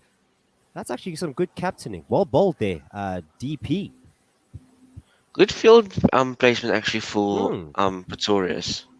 Indeed. Well, it makes it easy because he's bowling one side of the wicket, and is pretty much forcing the batsman to hit to that side. Although this is a very good shot. A slower ball. Driven straight over the bowler's head again. And the man that is here just behind the bowler had to dive but couldn't get close to it. And that's another boundary over the bowler's head. Some maverick field placements here that could have paid off but didn't. Another boundary, 130 for 4. But I mean, who puts a sweeper out for a fast bowler? I mean, well, it's that was so close. He's only allowed so many people in the ring, so you'd have a long on back, but then long off has to be in. But he's just inside the ring there. But as you say, it's almost straight behind the bowler, and then you'd have a couple of men on the boundary on the offside. I don't know why they're not showing us. I don't know why they're not showing us the field placings now, as this one played straight to long off for a single. That ends the 18th over. 10 off it. West Indies 131 for 4. And there was also a wicket from the first delivery. South Africa will take 10 and over now because with 2 overs left, that'll leave the West Indies on 151, which is maybe even a little bit below par. Indeed. There was a predicted score of 167. So, yeah, if we do get that, I think if you were Temba Bavuma and you got 151 at the end, you'd probably be you'd be happy with that. You'd be happy with that. We have some tweets here. Simon just retweeting what Karnik Krishnaswamy said. Imagine being opposed to anti-racism gesture and you'd risk your future in international cricket. And then he replies to his own tweet saying, imagine being this guy's black teammate. And Simon says, could not put it better myself. We have another impression here of Lendl Simmons, but this is from Dan Diapa saying, an impression of opener Lendl Simmons during the 13th over. between South Africa and the West Indies. Go give that a like. Keep these illustrations coming, Dr. Dan. And then on YouTube, we have Michael Christoffel saying QDK not thinking straight, a definite shocker. And then Balls of Us says, I support anyone who chooses to take the knee or not. Who are we to say anything? Sure. Heinrich Nortje coming in for his final over. A wide Yorker driven down the ground to the man at not quite long off. It looks like a wide long off, but straight to him for a single. 132 for 4. Yeah, just the point about Quinny's black teammates. Him and Rita Rabada are very close friends. Temba Bavuma has played a lot with Quinton de Kock at the Lions. I just would have hoped that, those two senior players could maybe have had a conversation with Quinny, and just for the good of the team, put your own opinions aside for a bit. As Heinrich Nortje comes in, oh, what a ball! A Yorker that just clatters into the off stump. This man is the real deal. What a delivery! And I'm right again. Andre Russell. We see the back of Andre Russell getting only 5 or 4 deliveries, bowled by Heinrich Nortje. West Indies 132 for 5. Let's talk about this delivery, gents. Yes. Herb Yorker just clipped the outside of the off stump, but that's a fantastic ball to bowl in the penultimate over. Oh, balls o fuzz. And that sees the back of Andre Russell. We just have a YouTube comment from Balls o fuzz. Thank you for telling us how to pronounce that. So really appreciate that. But with that, still talking about Quinton de Kock and being a black teammate of his, I'm sure that if you know Quinton de Kock, like, he's probably, like, we can't assume that Quinton de Kock is racist because he doesn't want to take the knee. And I've heard some arguments saying that, taking the knee is just a hollow gesture. Even Wilfred Zaha in the Premier League, a black player, decided that he didn't want to take the knee because he didn't believe it made that much of a difference. And what if Quinton de Kock feels the same way? What if he feels like he could make more of a difference somewhere else? What if this is it's just for PR, and it's not like really making a difference? Because it's not like he doesn't believe in causes. He's put his back, or he's backed like rhino poaching, or being against rhino poaching. So he does believe in some things, but yeah, maybe I think it's just the fact that he's forced to do something that he finds problematic. Maybe. And I think a lot of the players will find that problematic. I think that's the thing that will annoy them, that they've obviously discussed this many, many times as a team and have come up with a decision. And so Pierre pulls out of his delivery there. Yeah, so I think it's the timing out of nowhere, really, that the board seems to have caved into pressure and is now forcing the players to do something on the morning of a vital game in the World Cup. So I wouldn't be at all surprised if Quinny's not the only player who feels really put out. Yeah, I think what we need to start seeing now as Heinrich Nortje comes in, this one, a full toss, but on the offside, straight to the man at point. Oh, and there was a run-on opportunity, but Klaassen wasn't at the stumps. Oh, that's a dot ball at least, but it could have been the back of Shimron Hetmeyer. We know how dangerous this man is. We saw in the IPL for the Rajasthan Royals. Yeah, he had a few good innings there. A misfield from Temba Bavuma. And he also slipped. Yeah, he slipped. Temba Bavuma was indecisive, almost hitting the base of the stumps as he shied in. But Klaassen wasn't at the stumps. Why wasn't he at the stumps? Klaassen, yo. Oh, because Heinrich Nortje is bowling and he's standing 30 meters back. That's why. Touche. This one locked it in the air for a long time, but it bounces safe. David Miller fires this in. They're taking 2. There's a stumping. There's a run-on opportunity. Is it going upstairs? It probably isn't, but it is. It is. Shimron doesn't look very comfortable there. And it's heart-in-mouth moment for the West Indies as they try to scamper through for two, desperate for the runs. Great shy and great pickup from David Miller, must be said. The fielding has been pretty decent here from the South Africans. I don't think that's out, actually. Nah, neither do I. If But that's great out, fielding. Yeah, great fielding. Yeah. Way out. It's a good. Oh, actually, half no, foot this out. man is This man is well out. short. David Miller, you beauty. You beauty. Your legend. Your Love to legend. see it. So that takes the score to 133 for 6. Oh, great fielding. Great fielding from South Africa. Love to see it. Shimron Hetmeyer, 1 off 2. Run out by David Miller. And that should bring in Dwayne Bravo, DJ Bravo, to the crease. We have a few YouTube comments.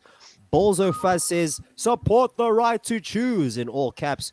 Who is anyone to tell him to get on his knees? And then Michael Christoffel says, wrong choice at such a crucial stage of an international tournament. How must the black players in the team be feeling about his action? A great debate happening here in the YouTube comments. Make sure that you get involved in the YouTube comments. And if you want to say something on Twitter, you can get involved there. Keep the conversation going. At Gorilla SA is what we're looking for. So, yeah, keep that going.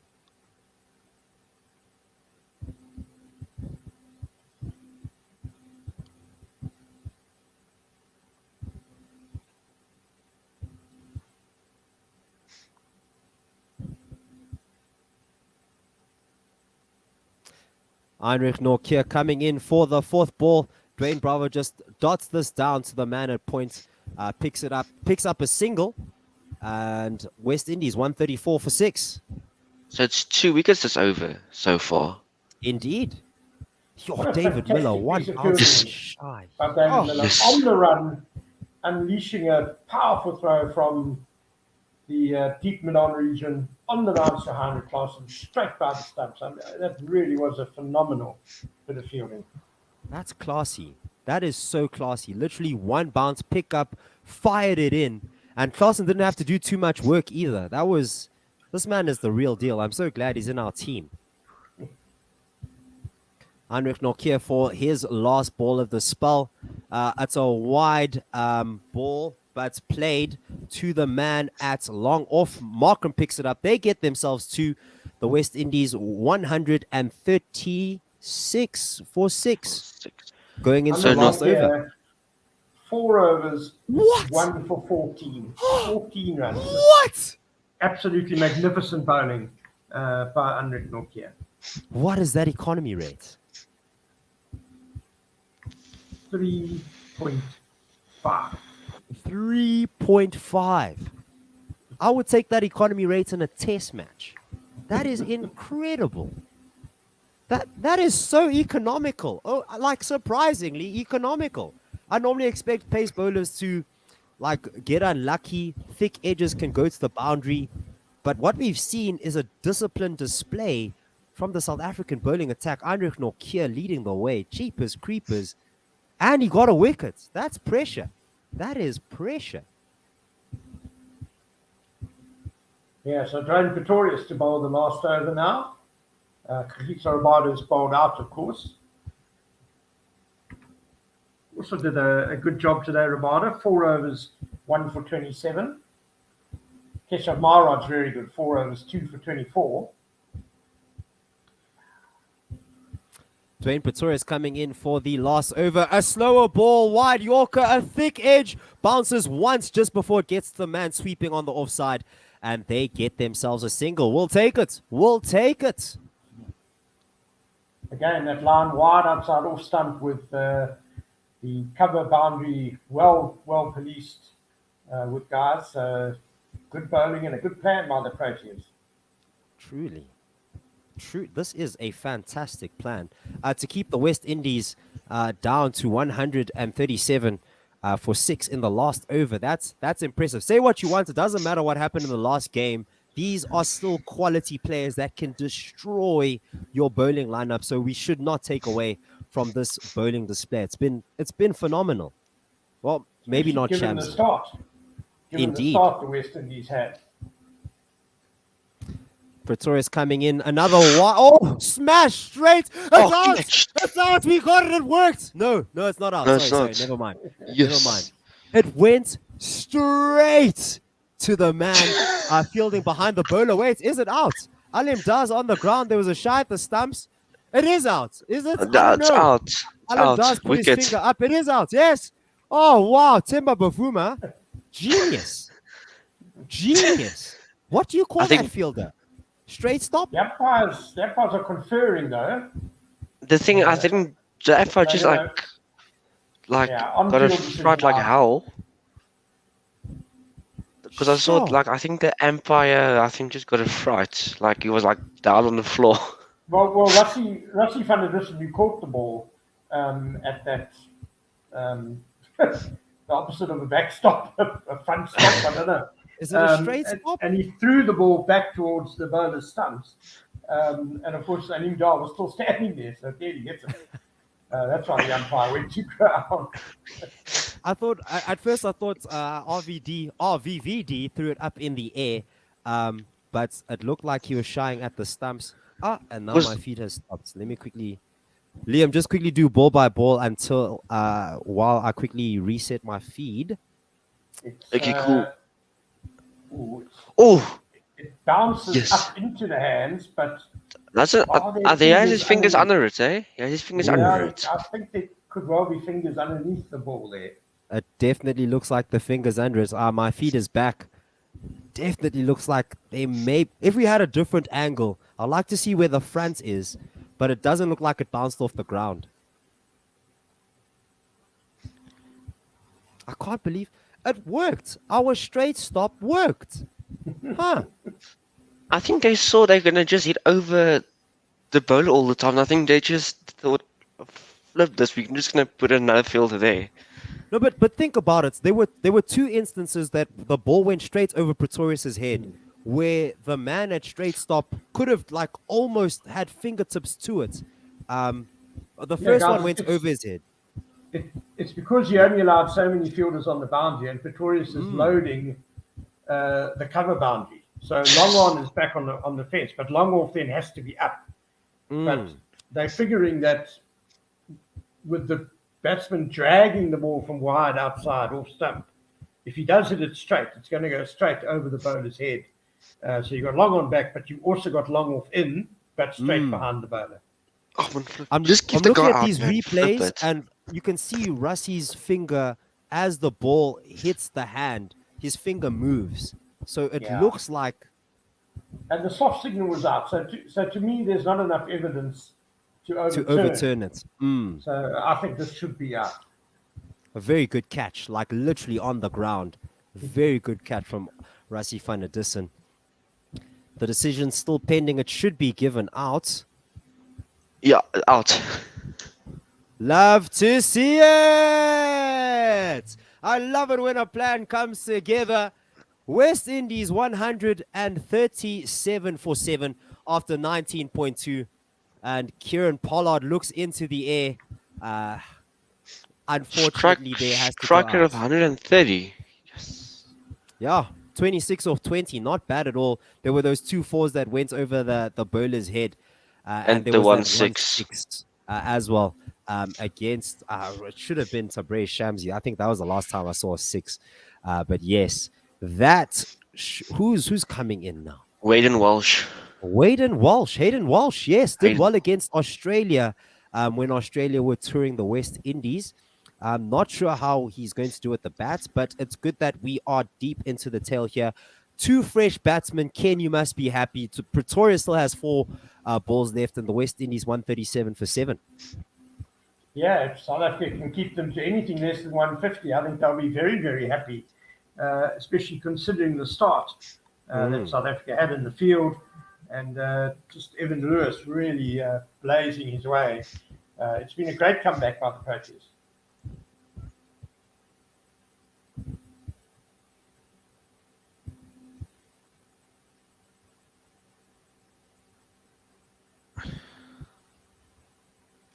$137 for 7. Dwayne Pretorius coming from around the wickets. The new batsman, a thick outside edge. It's in the air for a long time. There's a man under it. Reza Hendricks gets another wicket, and Pretorius is now on a hat trick. Oh. Excellent bowling display from the South Africans here to close out the end of the innings. Hayden Walsh out for a golden duck, and the West Indies 137 for 8. Again, wide outside off stump, and Hayden Walsh just swiping and slapping it really to a deep extra cover, running in from the boundary there, Reza Hendricks for a simple catch.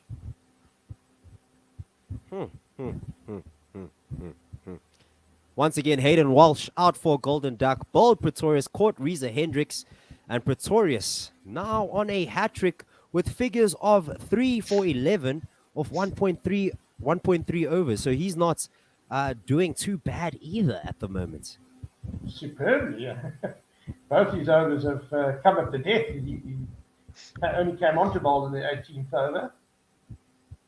Sure. In terms of... Yeah, go, please, Liam. I mean, 5.5 and over isn't that bad so far.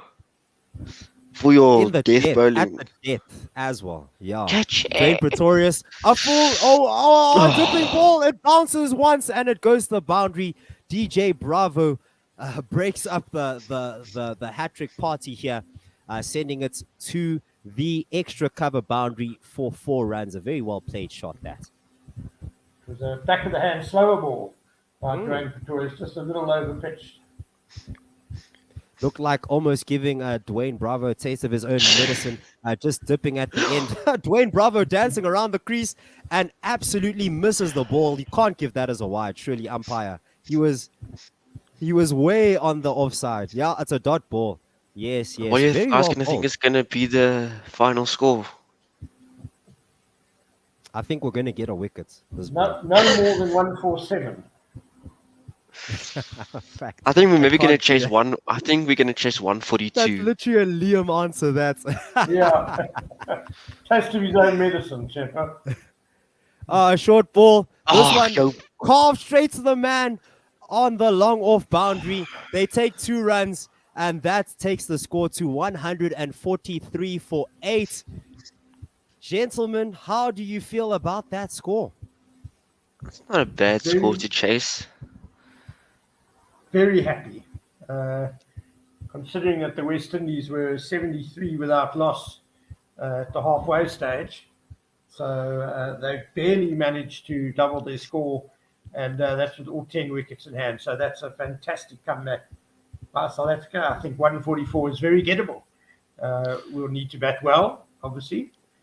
So we need 144 from 120 balls by, again, 7.2 runs and over. Yeah. It's doable. Keep giving us your comments, Liam, as Ken just get the stats ready. I'll hit us with some tweets once we're done here. Yes, Liam, you're saying it's a doable target? Yeah, I mean, maybe Temba and Reza just stick it at the wickets in the, let's say, first 10 overs. I think build a good partnership. I think we're in for a win. Indeed. We just have a tweet from Otto Simon giving us the field placements. Literally just a diagram there. And according to this image, the position would be called short straight hit. Thank you for that. Thank you, Temba Bavuma, for giving us a new fielding position. Yes, I'm very, very happy with this display, this bowling display. Great figures for some of our bowlers here. And yeah, we're literally just showing our strength. Our strength has been our bowling. Unfortunately, Sabre Shamsi was the one that got peppered to the boundary, but everyone else picked up the scraps and a great team effort at the end of the day. So I'm happy with the total that we got here.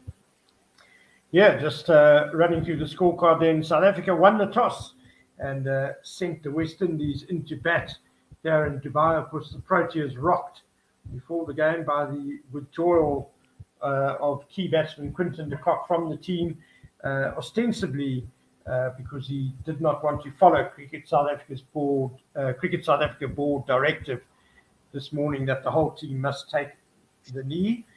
in order to honour Black Lives Matter. The West Indies got off to a great start. Evan Lewis slammed 56 of 35 balls as he took them to 73 at the halfway mark before Keshav Maharaj had Lewis out. Port Rabada bowled Maharaj for 56. Nicholas Puran also fell to Maharaj for 12.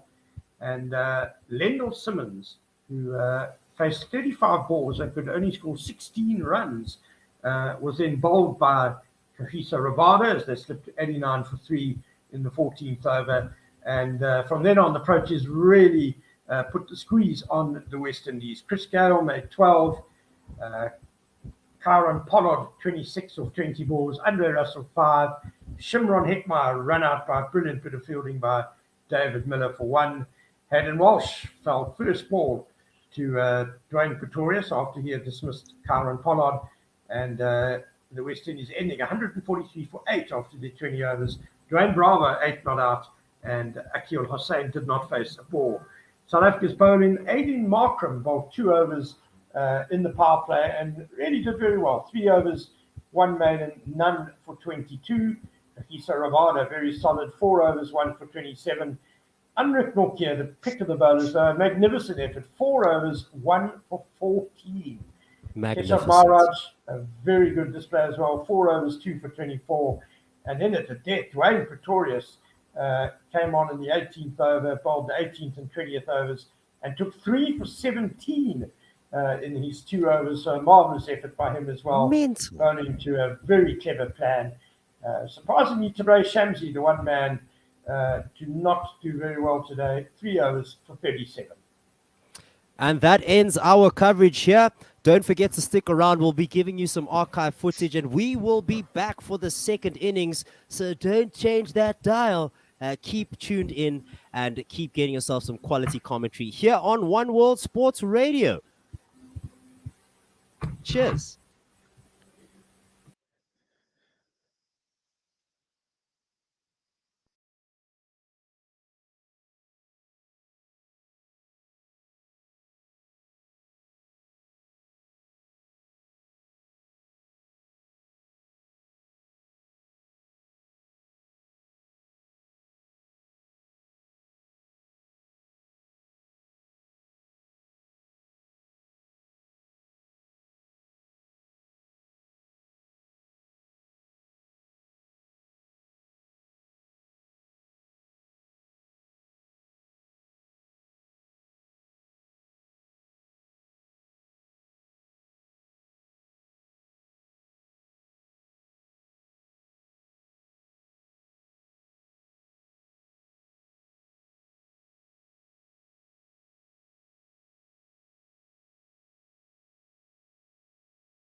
Hello. Tim. You just had 3 singles. Hello, Otto. How are you going?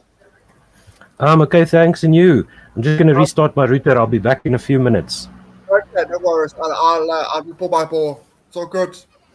Thank Just you. now, so it's Akila Hussain bowling to Markham. Markham plays back towards the bowler. There's no run. So South Africa are 3 for no wicket. They are chasing 144. 2 balls to go at the first over of South African innings. Yeah, and still we won't see 160 by the Proteas. This one played square to the guy on the boundary for a single. A fairly leisurely one. South Africa move on to 4 without loss. Yeah, this is a very chaseable score. I was going to say, I don't want to make any comments about that. Okay. I really don't know. I really don't know. It should be. It should be. Yeah, I mean, if you look at the... yeah, go.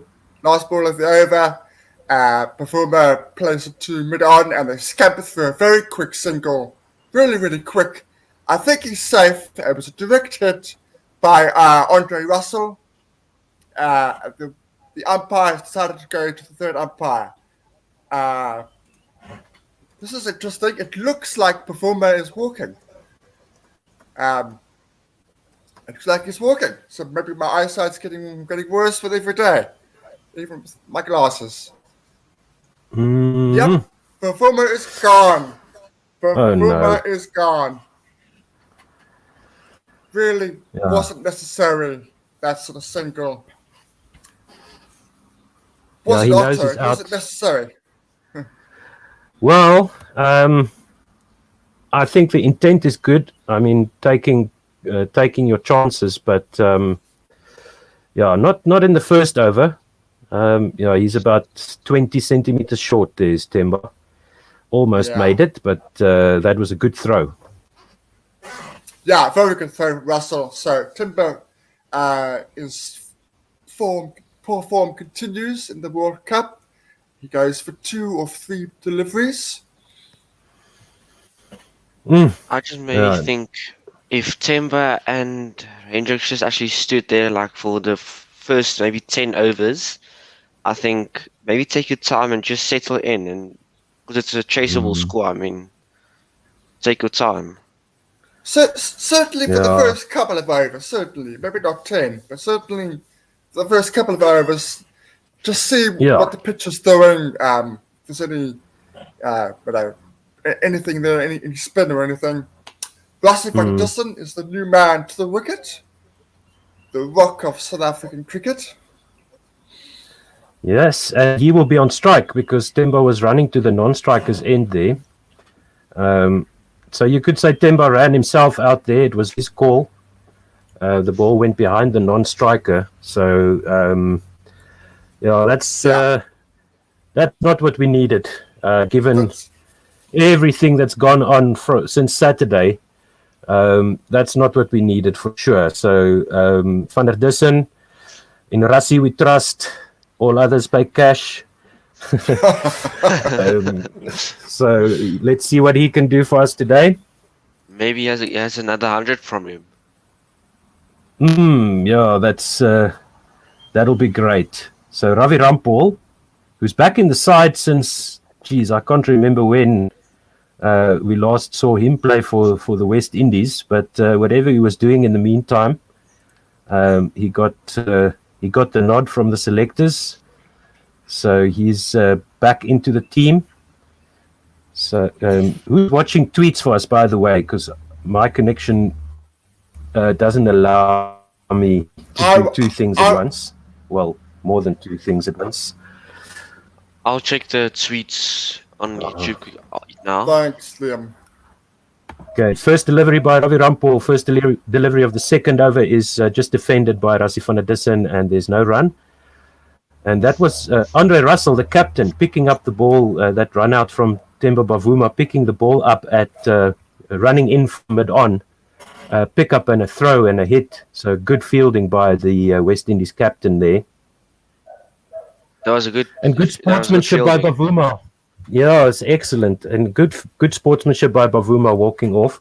Rampal comes in again over the wicket to the right-handed Van der Dussen, and this is a very nice covered drive by Rassie van der Dussen, just letting his hands flow through the line of the ball, and it goes to the sweeper on the cover boundary for a single.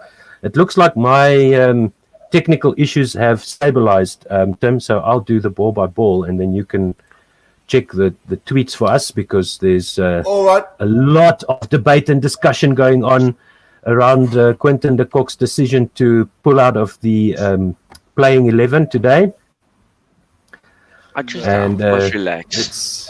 It's confirmed that he did not want to take the knee before the start of the match. Rampal over the wicket, outside off stump, just defended by Reza Hendricks out to cover for no run. And certainly not what South Africa need at this point in time. But we'll see if we get more clarity from Quinton de Kock himself about his motivations, and maybe some reactions from his teammates, whether or not they support that decision. It certainly seems like it's a difficult thing to get behind. Someone refusing to do that at this point in our where the team is at and where our country is at. This one is a dot ball. It's a thick inside edge onto the pads of Reza Hendricks, squirts out to backward point, and they don't take a run. Hendricks is on 2 off 5, Van der Dussen on 1 off 2. South Africa 5 for 1 after 1.4 overs.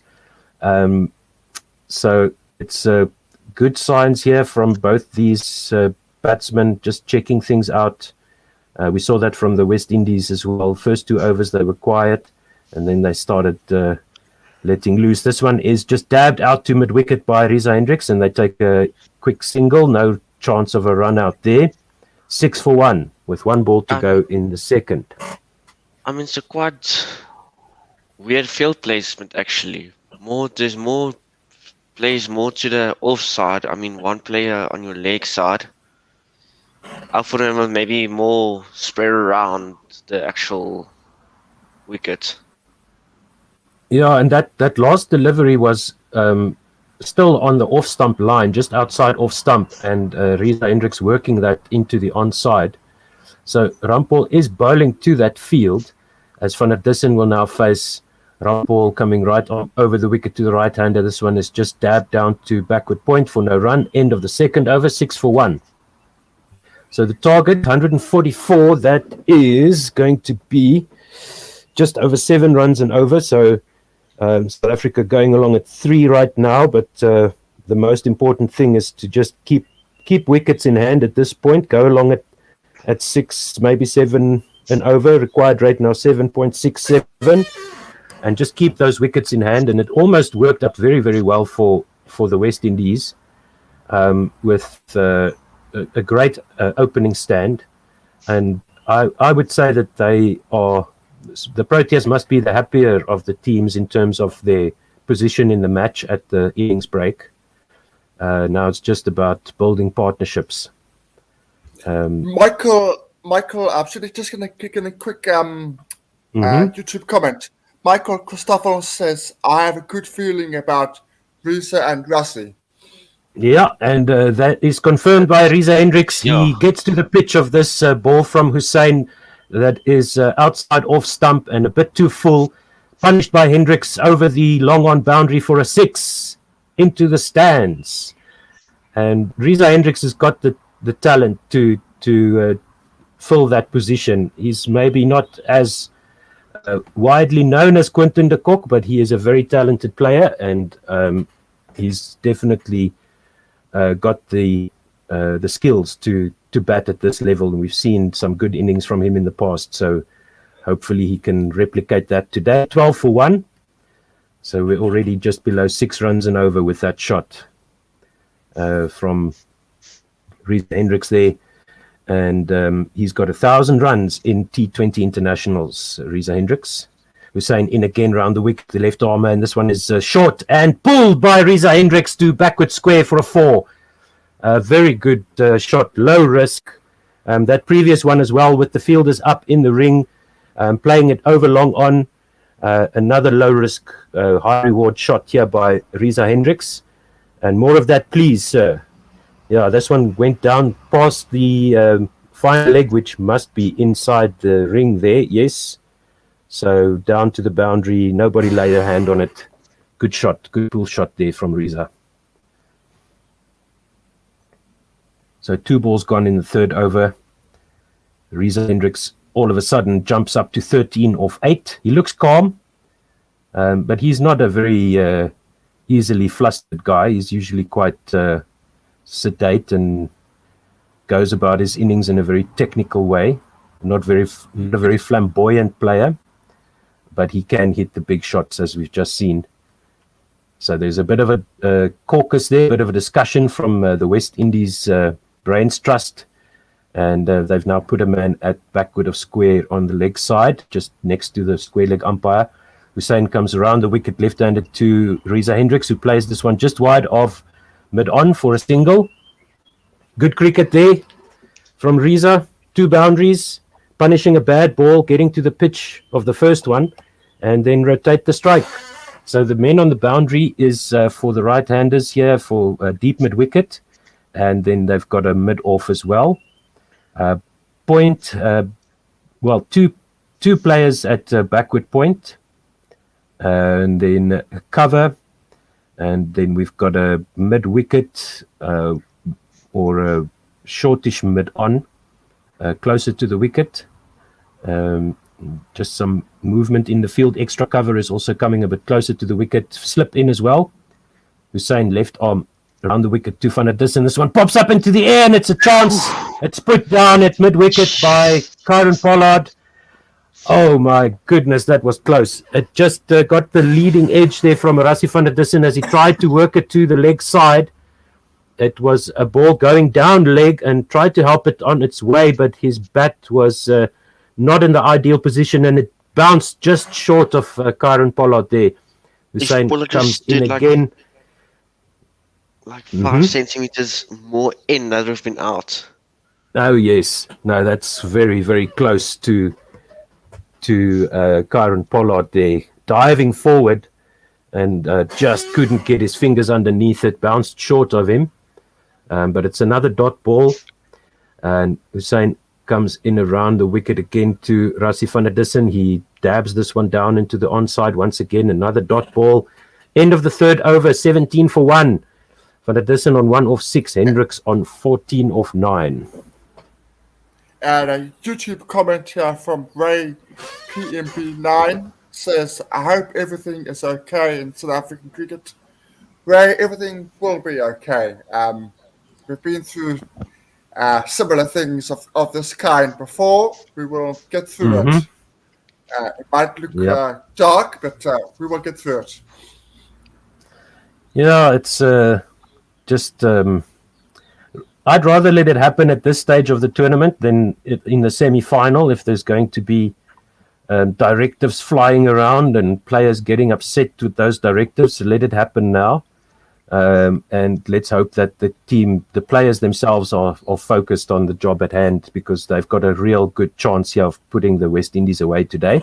Reza Hendricks facing Ravi Rampal over the wicket, outside off stump, and it's very expertly played between those two men at backward point through to the third man boundary for 4. Good shot there by Reza Hendricks. He's on to 18 of 10. 21 for 1 is the score. What do you guys think about the pitch? I think it's probably a good pitch to bat on. I didn't get to watch a lot of the rest of the first batting innings, but from what I saw in those first 11 overs, wasn't real turn, no real bounce and carry.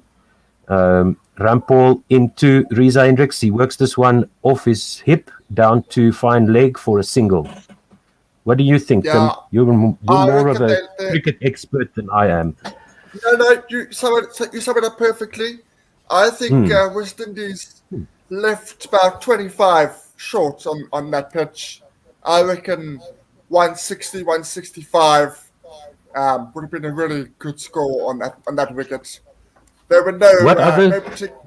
no particular gremlins on that pitch at all. Yeah, it looked like a really no cracks, no imperfections in the wicket from the pitch footage that I saw.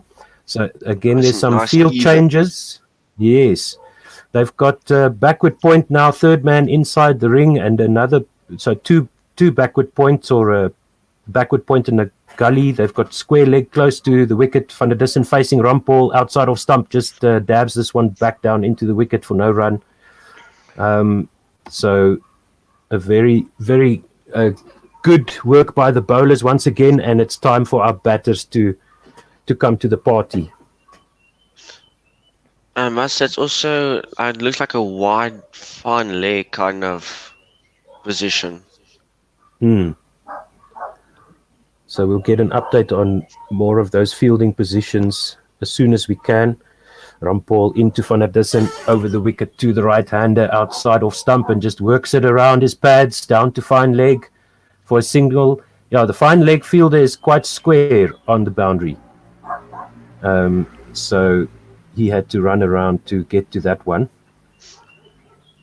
And we see for some reason they're showing the match in Chittagong between New Zealand and South Africa in 2014. So I'm not sure what they're gathering from that, except Dumini's 86 not out, or 43, which was amazing.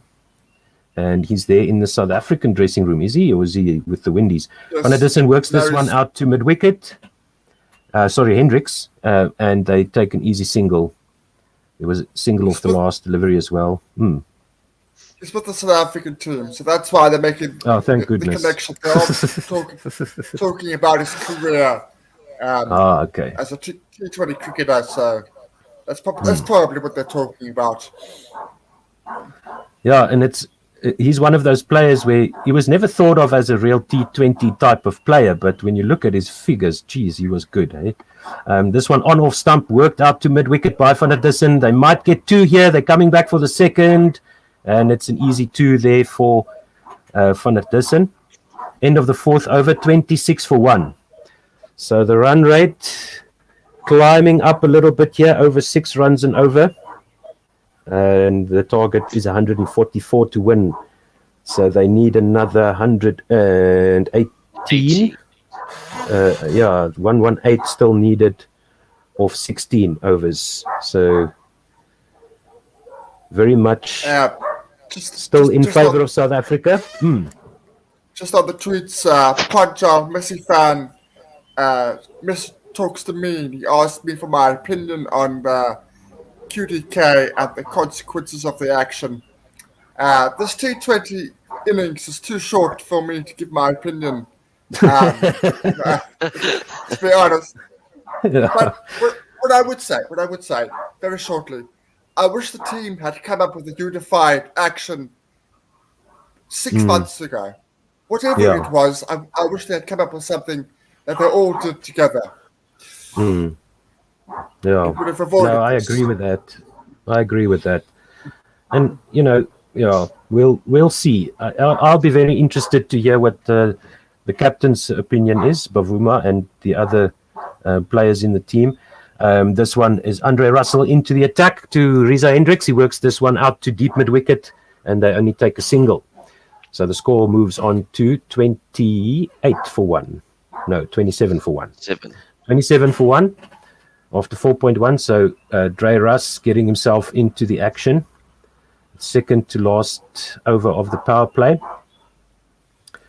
He's got an economy of 9.18 and a best of 3 for 43. So he's definitely not an economical bowler, but he can be tricky to face, Andre Russell, and he's very experienced, obviously, having played all around the world in all the different leagues.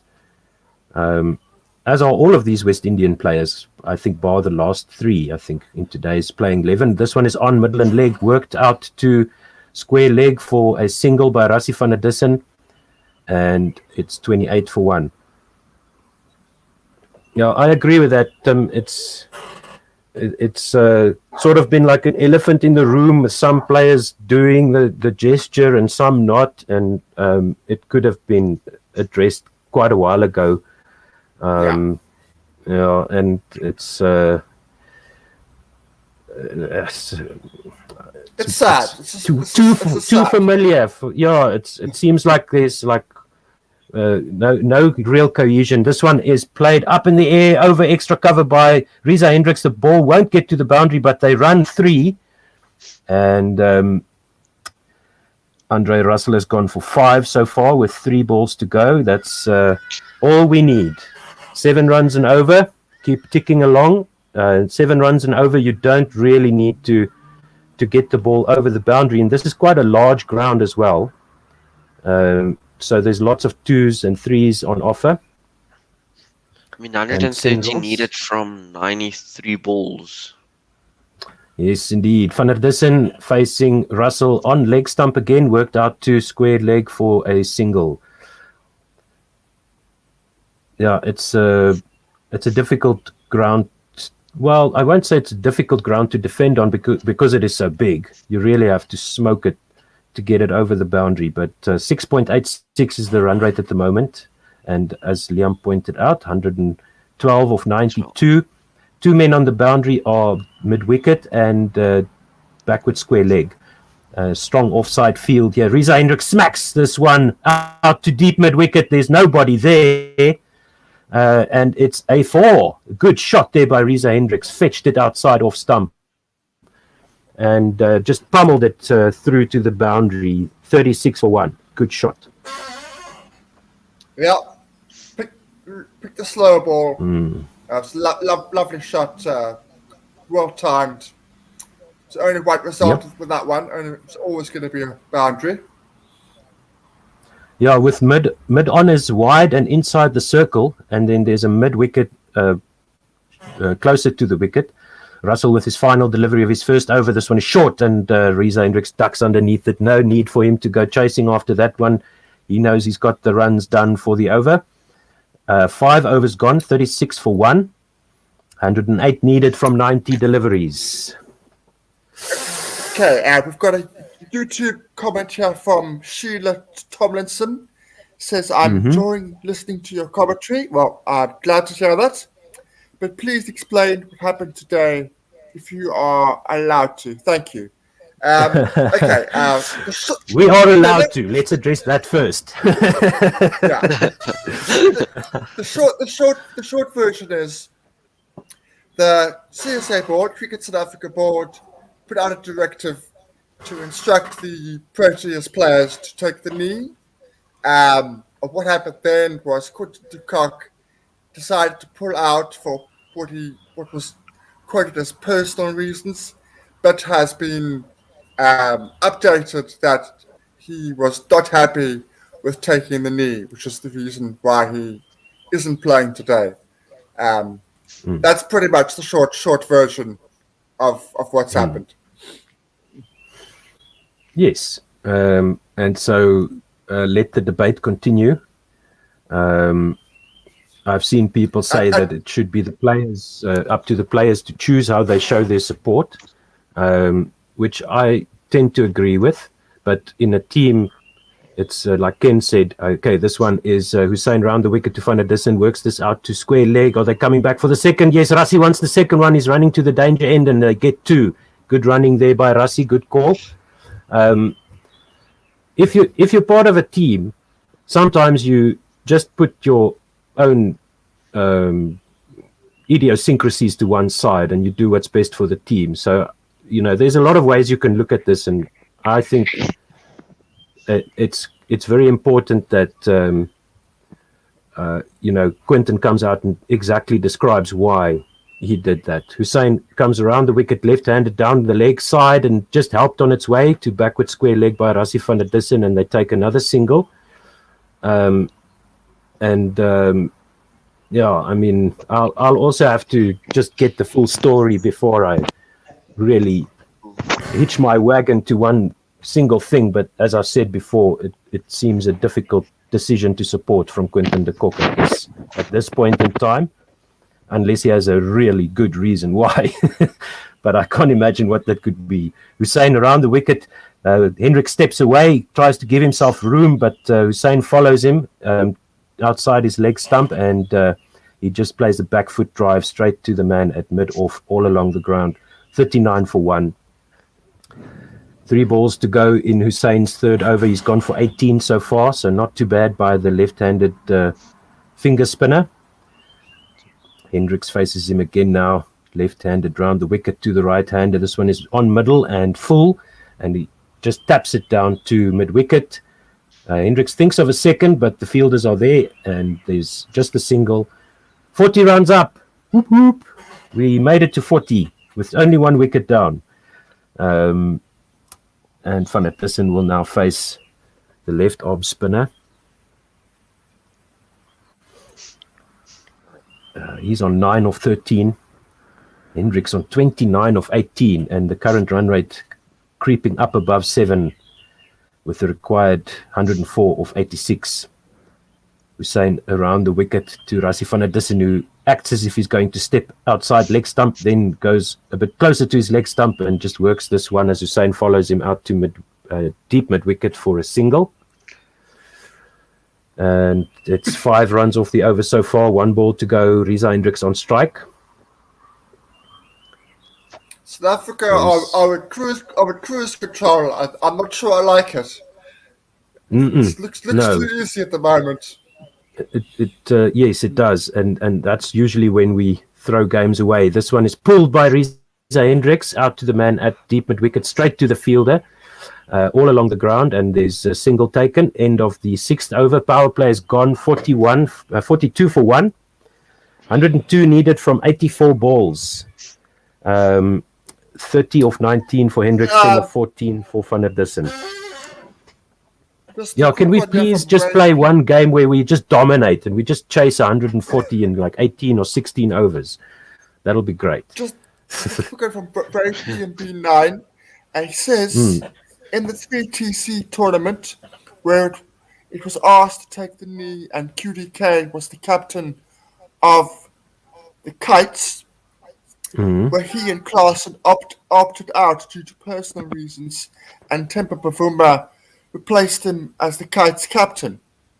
I will say that that's correct. I have no idea if that is correct, but if it is, that's concerning. Sheila Tomlinson says, "Thanks very much for giving me the update," and she agrees with us both. Pleasure. Welsh is into the attack. Right arm over the wicket to Reza Hendricks, who smacks this one cut shot down to the point boundary, and they take a single. So with the power play gone, more fielders to protect the spinners. And his name escapes me. Hayden Walsh is 29 years old, leg spin bowler for the West Indies. I can't remember when last the West Indies had a leg spinner. Who was the last guy to play leg spin for the men's team? So they've got backward square leg. Walsh into Van der Dussen, back foot drive. The last T20 World Cup, they had Samuel Badri. Oh, yes, the that's right. 2016 World Cup. Yes, that's right. Good. But they didn't have one when we toured there, right? Well, No, they had the left arm spinners, Akil Hussain and the guy who got injured, Fabian Allen. So single off that last delivery. Welsh in again to Reza Hendricks. This is full outside off stump, and he drives this powerfully, but it's straight to the fielder at wideish mid-off for another single. 3 runs off the over so far. 99 now needed from 81 balls. 45 for 1 is the score, and Van der Dussen will face the leg spinner. Let's see when the sweep shot will come out. I just maybe think like 2 boundaries just over, and I think we'll be 8 of balls actually. Yeah, we could do with a nice big over. This one was coming into the right-hander. Looked like the googly, yes indeed, back of the hand, and it just went down the leg side, hit Rassie van der Dussen on his upper thigh, and no run. Van der Dussen right in front of his stumps there. but it's going down leg as it pitched on middle for the right-handed leg spinner, going down leg. No turn that time, and it's wided by the umpire.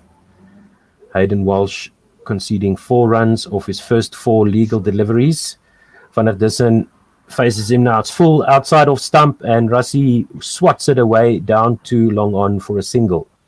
He moves on to 12, 40, 47 for 1. 97 needed from 79. 9-7 from 7-9. Where are all those OCD score guys now? Hayden Welsh with his final delivery of the 7th over. It's just cut down into the ground by Reza Hendricks, out to extra cover for no run. 7 gone. 47 for 1. So it's still just about 6 runs and over. Just under 7 runs and over, so not too bad. 97 now needed from 78. Only 5 runs off Hayden Walsh's first over, so he'll be happy with that. And comparison, after 7 overs, the West Indies were 46 without loss. So we are just about keeping pace with their scoring rate, but from 70 odd for 1, they would be very disappointed to only get to 143 in the end. But some good bowling, few good catches after that horrible miss by Klaasen. I mean, if that had set the tone for the match, that would have been a disaster. What did you think about that? Well, that drop actually helped us, because the longer Little Simmons stayed in, the slower was the he never was going. So it actually worked in our favour. Yeah, yeah, you're right. My feed is frozen again, so I'm just gonna restart it quickly if I can. Ask you, Tim, to fill us in if something happens. Yeah, it was just a single down to go on by Rassie. So South Africa move on to 48 for 1 after 7.1 overs. Dwayne Bravo is into the attack. Okay, thank you very much. My feed is back up. Let me just check that it's not jumped up to the HD one again. No. Okay, great. Dwayne Bravo, DJ Bravo in the 8th over. So they're giving him some deliveries in the middle overs. He's usually a death bowling specialist. So maybe trying to break this partnership, which is edging towards the milestones mark that shall not be mentioned. Oh, no, and as I said, that I'm frozen again. The West Indies brought him on because they know they need to get wickets. If they want to win this game, they've got to stop. They've got to get sort of 5 or 6 of our guys out. If they get 5 out, then we're in trouble. Yeah. You don't have a long We've got tail. quite a tail. Yeah. Compared to the other teams anyway. Compared to them. Yeah, compared to the Windies, we've got a huge tail. Yeah, in this format, we don't have a strong battle lineup. No, I'm still waiting for my feed to get unstuck. There was a player miss for Reza Hendricks. It just went behind through to the keeper. It's a good ball from Dwayne. Nice slide, nice length. Yep, he's a wily fox, is DJ Bravo. This one worked to the leg side by Reza Hendricks, and South Africa move on to 50 after 7.5 overs, and Reza moves on to 33. He's building a nice innings for himself here, Reza Hendricks, taking his opportunity. So that's good for the team. Yes, whatever happens for the rest of the tournament, it's important that Quinton's replacement is scoring runs. Indeed. Okay. No, I don't want the 1080p. I can do with a bit less than that. Come on. Okay, I'm seeing Dwayne Bravo's figures and economy versus left hand, right hand. Boundary percentage only 15.1. That's what makes him so effective at the death, eh? Indeed. He comes in again, Yeah, 50 up. And fourth delivery is worked out to deep mid wicket by Rassie van der Dussen. There's a bit of a fumble there by Walsh, but they're only interested in a single. It was so interesting when you guys chatted to that statistician dude about the boundary percentages and things in the Full Quota podcast on the One World Sports Radio YouTube channel.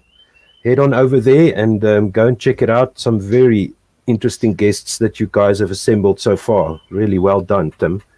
You and Paul. Good shot by Hendricks over to long on for 4. Ah, yes. I'm just seeing it now. So I'm a ball behind here. Yeah, that's a powerful cover drive. Shot. That's the type. That's one of the reasons why this man is in the squad. Excellent work by these two after that flutter in the first few overs with the run out. That was in the first over, right? Yeah, that was the very first over when Temba ran himself out. Yeah. So very good work here by Hendricks and Van der Dussen. Reza Hendricks knows that the man at extra cover is inside the ring, plays it over his head, and I see Bravo coming in for his final delivery. Reza Hendricks just a back foot punch straight to extra cover inside the ring, no run. End of the 8th over. 51 run partnership is up. 50 is up for South Africa, 55 for 1. Excellent work by these two. As I said, 8 runs off Bravo's first over, and that will be very worrying for Lendl Simmons for Andre Russell, the Windies captain, because if he gets a bowler that if he gets a bowler that goes for 8s and 9s, he's going to have to replace that person out of the attack, and I don't think Bravo will be back before the final overs. Hayden Walsh will continue. He's only conceded 5 in his first over.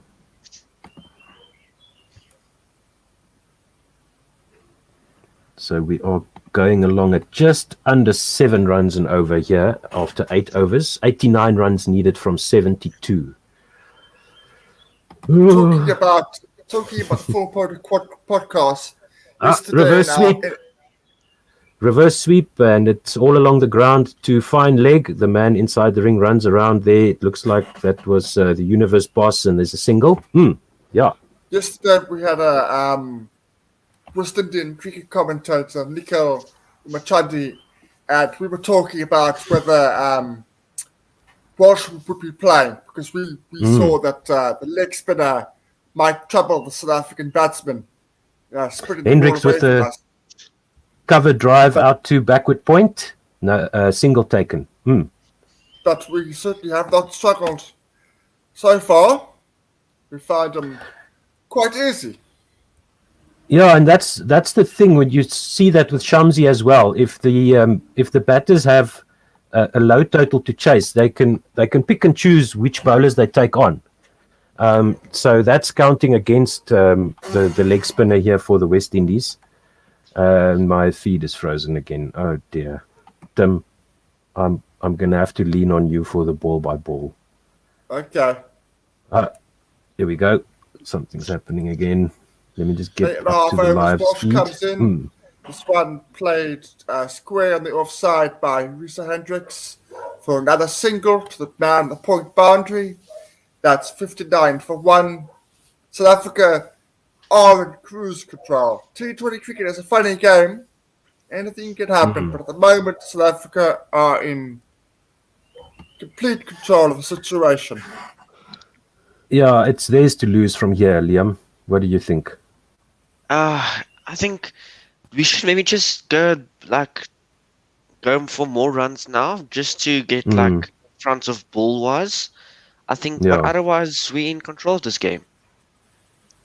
Yeah, I agree. I'd be much more comfortable if we can get well ahead of the required rate here. Final ball by Walsh into Hendricks, and it's just defended out to Wideish, mid-off inside the circle. No run there. Another 5 runs off Welsh's second over. That's good enough for the West Indies at this point. South Africa need 84 from 66. Please go ahead and subscribe to our YouTube channel, One World Sports Radio. We're reading your comments on YouTube. We're reading your tweets on Twitter at Gorilla SA, GUERILLASA.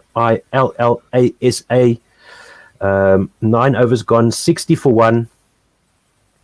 Hendricks on 39 of 29 and Van der Dussen on 17 of 22. And I'm not sure if Bravo is going to continue now. Let me just restart. So Bravo is replaced by Hussein. Liam? Yeah. Okay. Should I'll I tell do you ball what. by ball now? Yeah, let's have you on ball by ball, and then Tim can handle the social media channels for us. That And ball I'll just chip in. work down to leg side to fine leg for a single. So 61 So that's for Hussein. one. And he was bowling to. Russie. Okay, great. Sure. Yeah, we can't have these spinners going at 5 or 6 and over. We've got to get. And Hendricks just slashed that one to back foot square leg, and it is caught. Oh no, man! You can't 61 be for serious. 2 after 9.2 overs. Hendricks departs for 39 of 29 balls. That was Oh, one word. heck of a catch. That was a one great catch. heck of a catch. That was But my, that was Markham-esque catch. That one. I just want to find out why didn't Okay, well, Markham fair open play the then. batting? They like playing him down the order these days. Because he And he's opened also playing against. down the order in his IPL team. I mean, because he opened the game against Australia.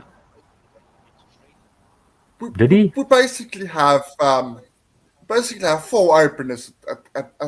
If you look at the situation, normally Yeah. put the cock, Yeah. performer, Aidan Markham, and now Reza Hendricks. But it's just a bunch of openers, really.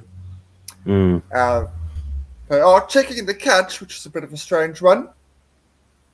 Mm. Not the out. soft The signal is signal not out. Soft signal is not out. But it's out. That's out. That's out. That's definitely out.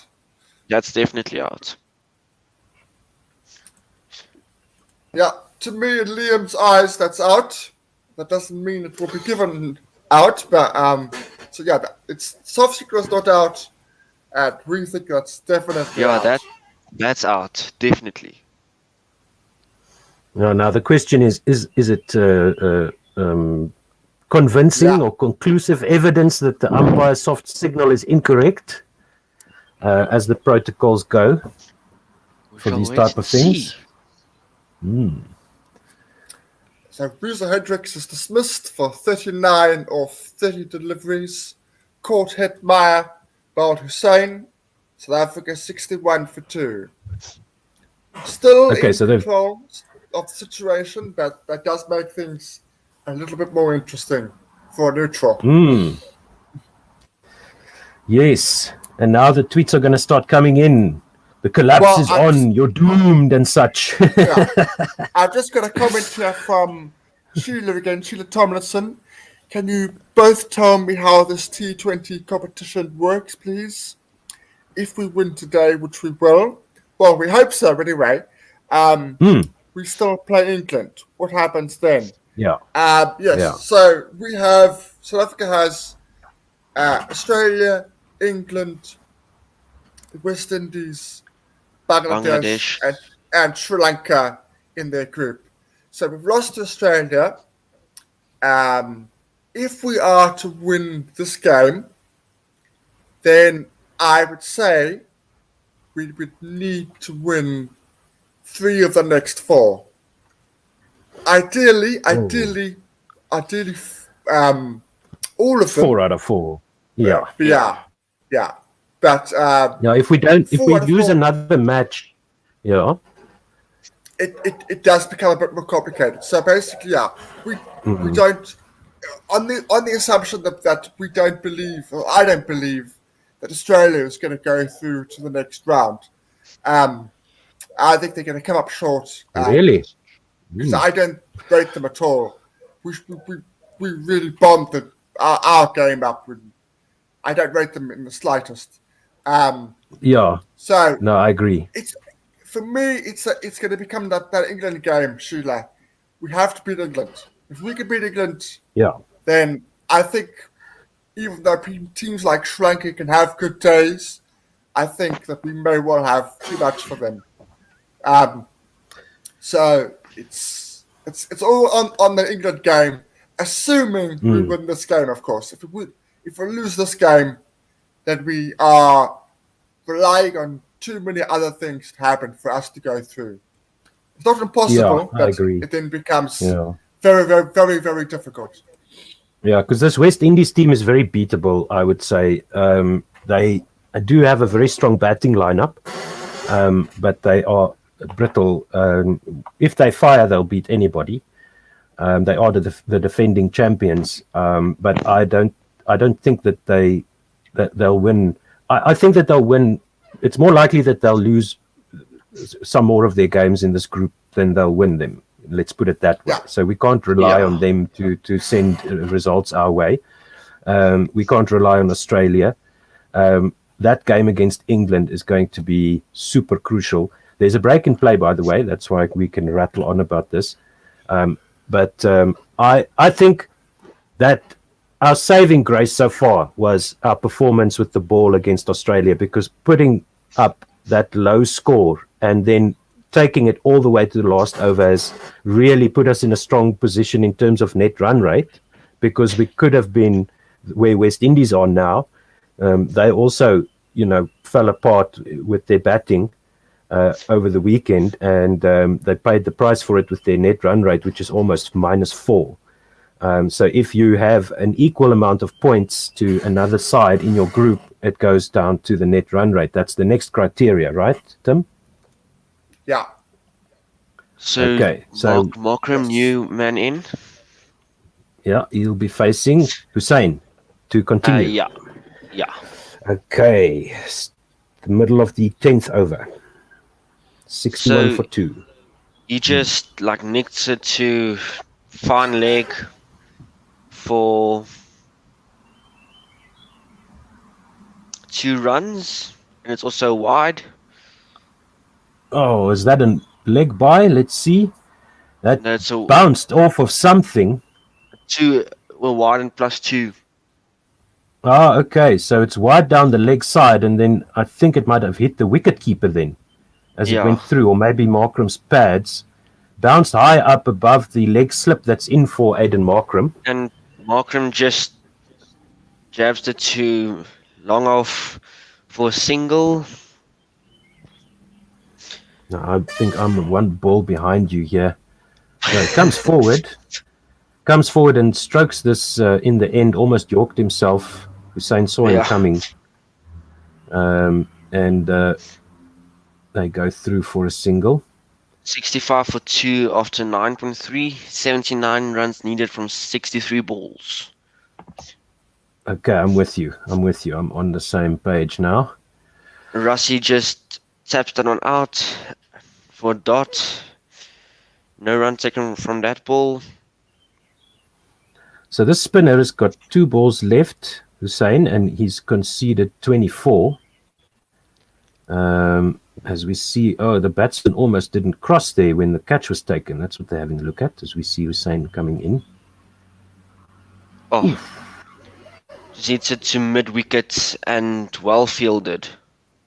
Yeah, straight to the fielder there, the pull shot from Rassi van der Dussen. So it's a good over here from Hussein, his last over. Almost beat Karen Pollard there at mid-wicket all along the ground. No chance of a catch there. We thought, Paul and I, on the podcast yesterday, we thought the spin would have a say.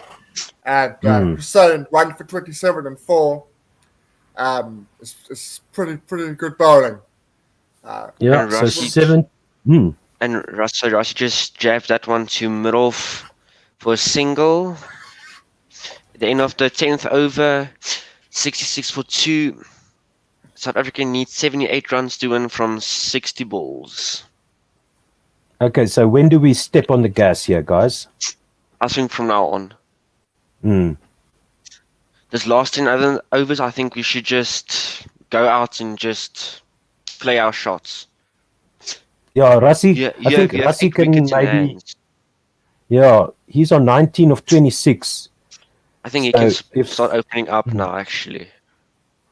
Yeah, let's What see you what they don't do want- with the rest of the spin. So Yeah. Welsh is continuing his 3rd over to Van der Dussen, and Van der Dussen just sweeps this to fine leg for a single, and it's also a wide. Okay, so he got no bat on that. He tried to help it around as it was Yeah. way down leg side. So I don't think Welsh is doing well. He's got point on the boundary and then mid off on the boundary, and he's got fine of backward square leg and mid wicket on the boundary, but he's bowling down leg side. Side, yeah. Well, it's So just- again to Markram, and Markram just jabs it to backward short leg for a single. Mm. I mean, this is good enough for South Africa. No, for two. Twos and oh, they ran 2 there. Good running. So 2s and 1s will win it from this position. Hopefully more 2s than 1s, but I What you agree with don't what want- you said. Yeah, what you don't want, Tim. What you don't want is to have to score something like 10 in the last over, because anything can happen in the last over.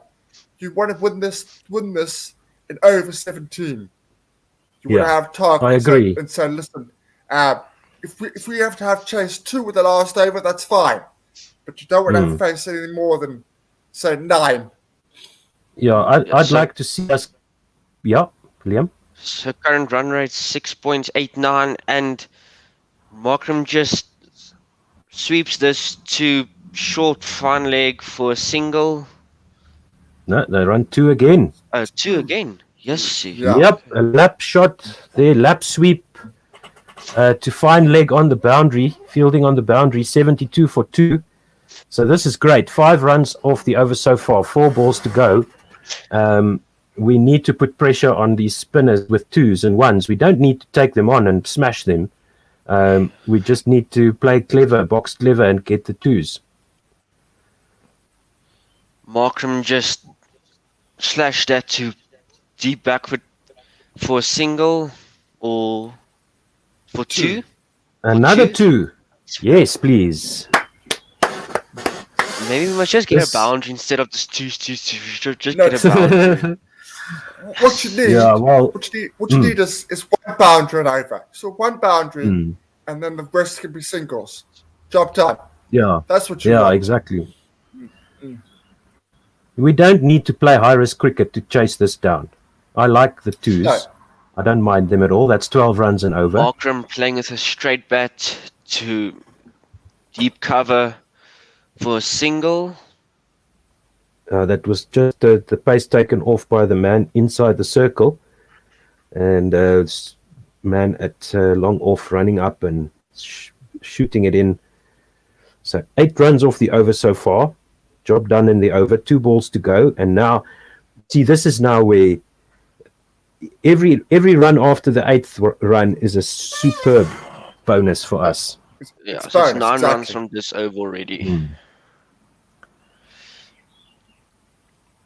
Yeah. So What will- Rassi just taps that to deep backward for a single, and it's the end, I think, of the 10th over.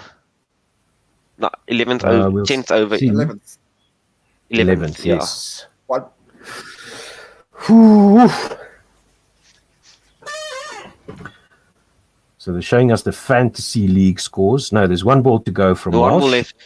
And Markham Ravi. just slashed this over long on for a maximum of a 6. A huge End of the 6. 11th over, 82 for 2. South Africa needs 62 from 54 balls. That 6 is the difference between having a good over and a potentially game-changing over. Windies went with the extra spinner. They thought that would do the damage for South Africa. And that last 6 was a huge boost for South Africa. Total now very, very gettable, unless they have an almighty collapse. And that sends the run rate down below below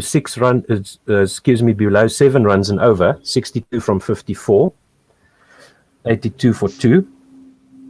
I think another 6 this over and maybe 2-2-2. I think we could be in front of the run rate. Yes, we are there. We just need to keep this up now. 8 to 10 runs and over, please, from here. Pollard, okay, guys. into the attack.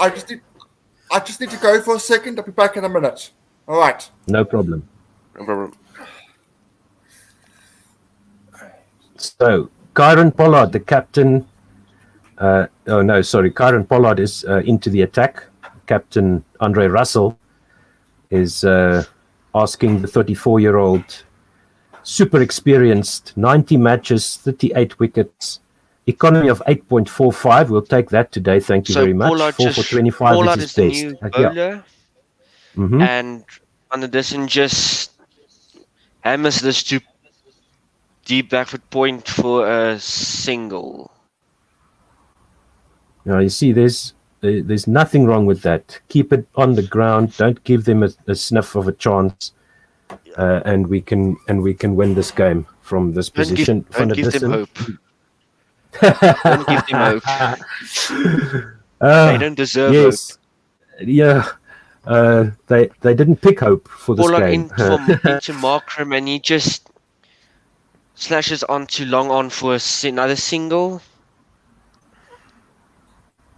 Yeah, that's okay so far. 84 for 2 after 11.2 overs, 60 needed from 52.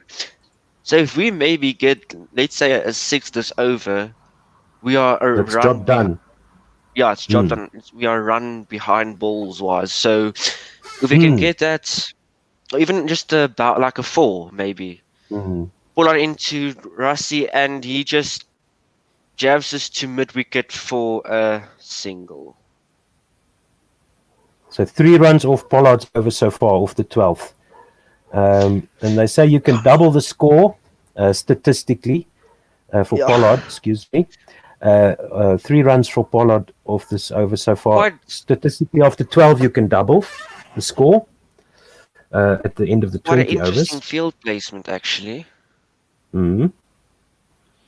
He has a deep back foot square leg, and then a deep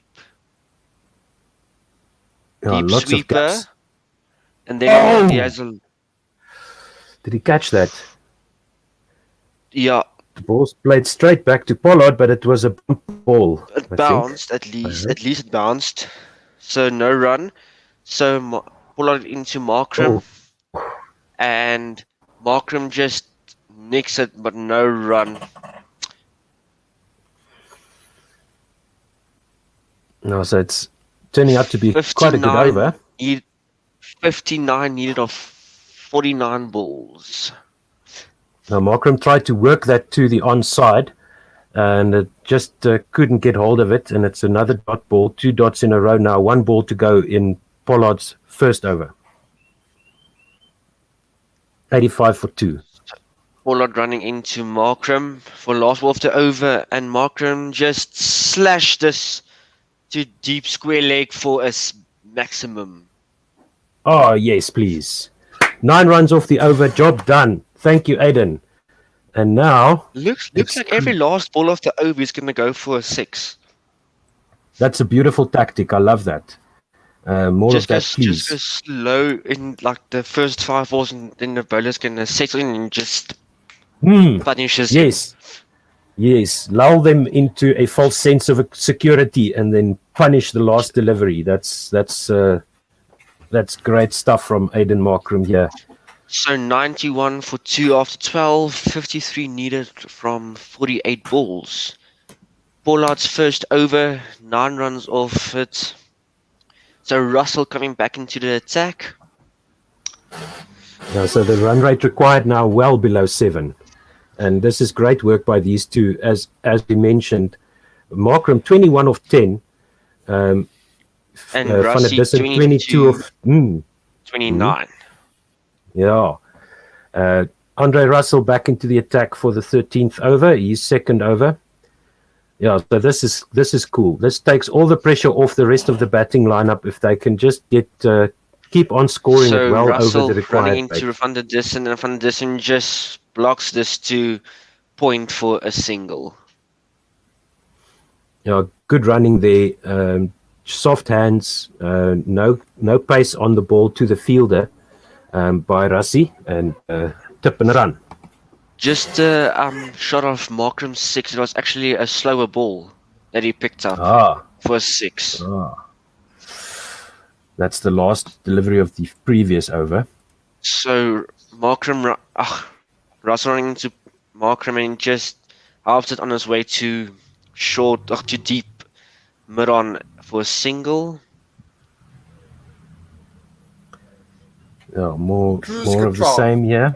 Yeah, cruise control. Yeah, look, another 2 or 3 overs of 8s and 9s, and then it's job done. Yeah, We're in it. let's see. Russell Stranger things have happened. Russell into Van der Dussen, and he just keeps that one out. No run. Okay, so an attempted Yorker there, I would assume. Yeah, dot balls are very valuable for the West Indies at this point. They Now are we just need a up flippin' against boundary. it. Just need a boundary.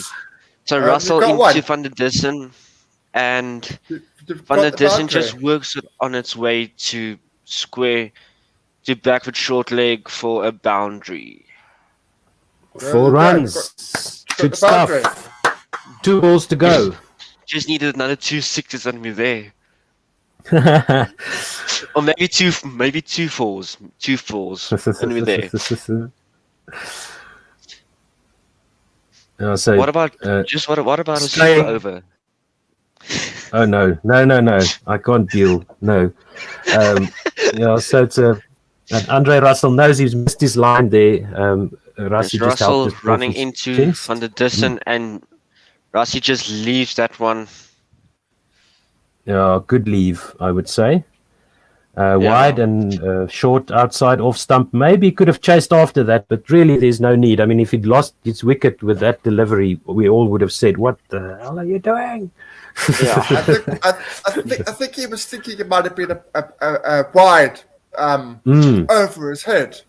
You should just actually helped it, like behind the keeper for boundary. The scoop. Russell into Van der Dussen, and he just jabs that to long off for a single. Yeah, so we've got the boundary in the over. That's 7 runs off the over. Russell has now 98 for got 2 Russell is now after 2 overs for 17. Yeah. And then South Africa need 46 from 42 balls, with 7 wickets with 8 wickets in hand. Yeah, that's 7 overs, 46 runs to 6 get. runs. Yeah, It's so doable. that's just over Dwayne 6 Bravo runs and coming over. back into the attack for his second over. Yeah, Maybe they we need must him just now. a super over from They him. need him now. Yeah, they need him now because they can't keep him back until the end. It'll be over by the 16th over if we carry on like this. I just think hit 6 sixes this over and we're done. Yeah, In the 15th over, we're done. that'll be great. Let's hope for that. So Dwayne Bravo conceded 8 in his first over, was immediately replaced in the bowling attack. West Indies need to put the brakes on here. They need that required run rate up into double figures to put some pressure on the South African batsmen. So that's what they're looking for here. Their death bowling specialist is going to have to sacrifice another one of those crucial overs at the end that he's so good at. So it's already a 96-run partnership. Oh, beautiful. What a beautiful thing Dwayne to Bravo behold. coming into Rassie van der Dussen and woo, just bounces short of the slip. Yeah, that's third man inside the ring. If that had been a slip, second slip would have swallowed that, no problem. And drive there by Rassie. And Dwayne Bravo coming around the wicket right-handed, so he gets the win there. He gets the ball to go across Rassie van der Dussen and gets the outside edge, but Ravi Rampal at third man inside the ring was too far away. So Bravo into van der Dussen and he just keeps this one out. Dot ball. Yeah, so Rassie is now stepping outside his off stump to try and get in line, behind the line.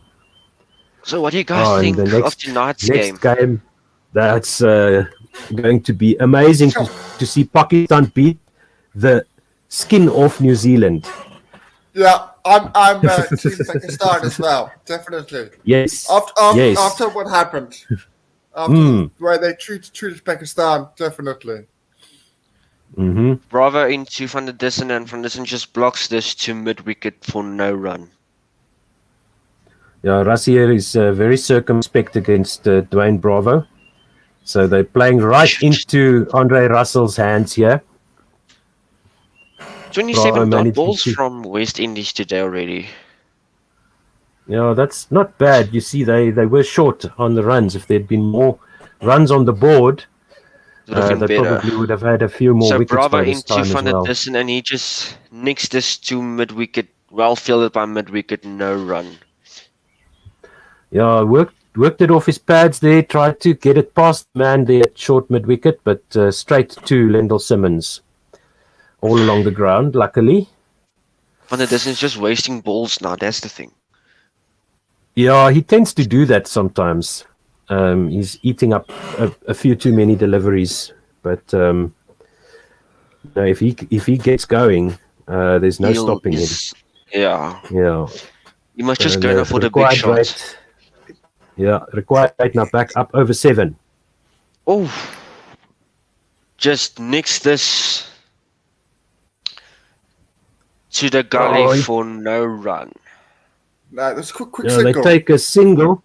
Quick single. Rassie tried to work this to the onside.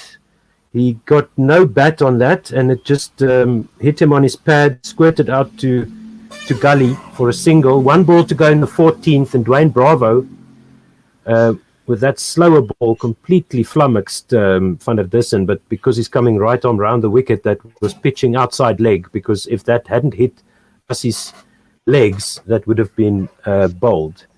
So Bravo going into Markram. Let's see if that's also going to go for the maximum again. I hope still so. Setting his field here by me is Bravo. He's got mid-off going back. If this is a 6, there's been 8 runs this over, so that would be quite nice. So Bravo running in to Markram. And Markram just slashed this to long on for a single. 3 runs off the 14th over. The 100 up. 100 for 2 after 14. 44 needed from 36 balls. Just a quick update on the comments on the YouTube. Sheila Tomlinson says, I'm so enjoying your commentary. Well, that's good to hear. Thank you. Thank you. Ray PMB says, Markram with brute force. This was a couple of overs ago, so yeah, I think it was due to one of his sixes. And Michael Tomlinson says, these two can take us over the line.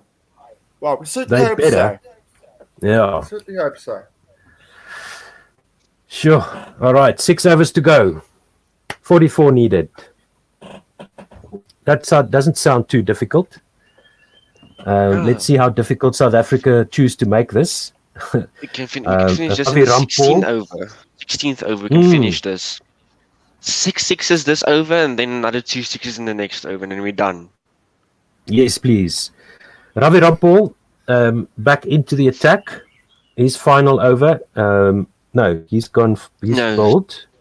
He's bowled 2. Yes, sorry. There's So 2 left. he's gone for 5.5 and over so far. 11 runs conceded in 2. Let's see what he can do here for the West Indies, if he can follow up. He's also quite a specialist death bowler, if I remember correctly. Yeah. I see Pollard is the most expensive bowler this innings so far of 9 runs. Yeah, so let's see here. Last, Markram facing Rampal. yeah. Last 12 balls, only 9 runs. 9 runs, yeah. Good fight back here Rampal by the into Windies. Markram, and Markram just helps it on his way to short mid wicket for a single.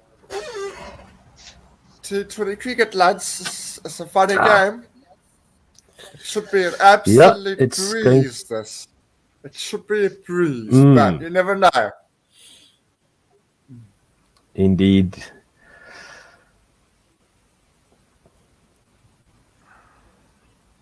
Yeah, no, that's a good line by Rampal. They're cramping Markram for room.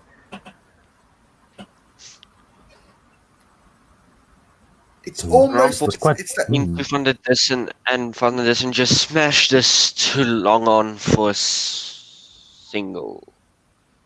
Yes, you see the balls going too quickly to the fielders.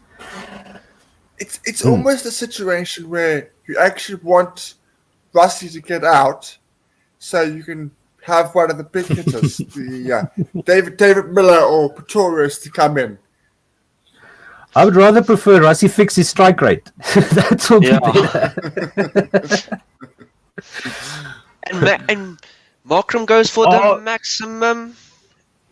And over long on. Nicely done in the slot outside off stump. And So 8 runs from Markram just this over lifts so it far. up into the air over long on for a 6. 108 for 2, 36 now needed. From 33 balls. It's certainly been a very impressive innings of Markram. We know he's a much beloved player in South African cricket, but he's timed everything today. Just about everything he's played is timed.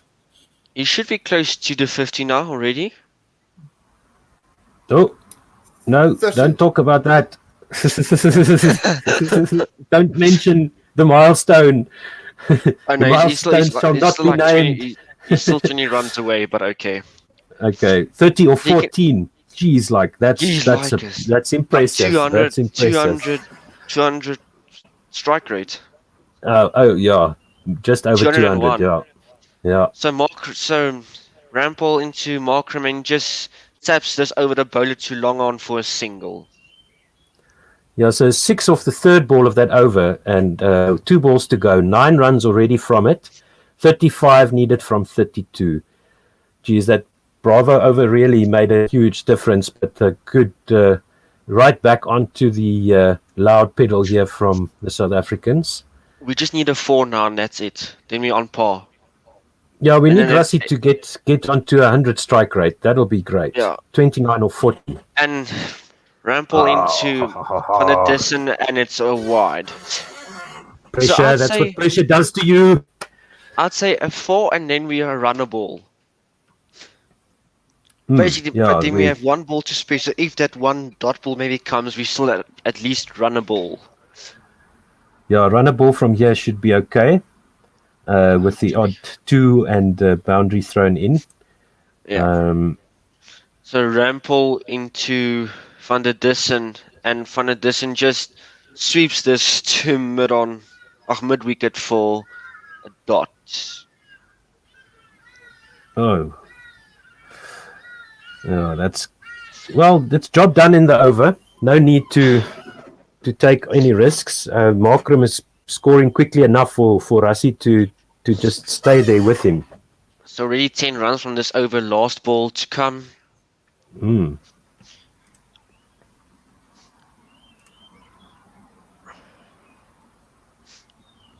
Let's see what Rampal can do. Rampal running into Van der Dissen, and Van der Dissen just nicks this to short fine leg for a single. 33 needed of the Yeah. last 5 overs. Yeah, so 11 runs off that over. Good work. Required run rate 6.6 an over. Easy, boys, easy. What do you guys think of the game so far? It's going surprisingly well for the Proteas. I'm very happy about that. I must say the last 4 overs of the Windies innings was quite nerve-wracking, actually.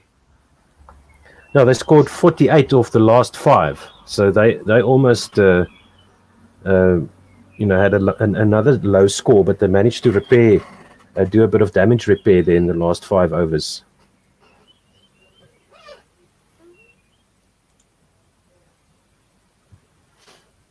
So who's bowling the next over? So Bravo into Van der Dissen.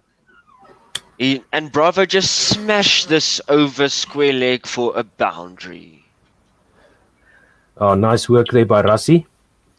And they also gets us off Nelson. It's now run a ball, 29 of 29. Excellent. That is more like it. Yeah, it's a good slog sweep there. Goes down on one knee as Bravo comes around the wicket. Good shot there by Rassi. Low risk, high reward. 1 run per ball needed.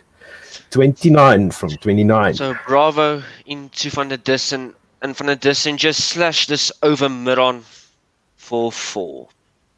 Oh, that's much better, Rassi. He's going to catch up to his strike rate before they the end of this game. Put this team away. Let's 25 more needed from 28 balls, so we are well on par with this run chase now. Yeah, no, it's good to see the batting improve. It's been our weak point up to this match, but Hendricks and Markram, classy stuff so far.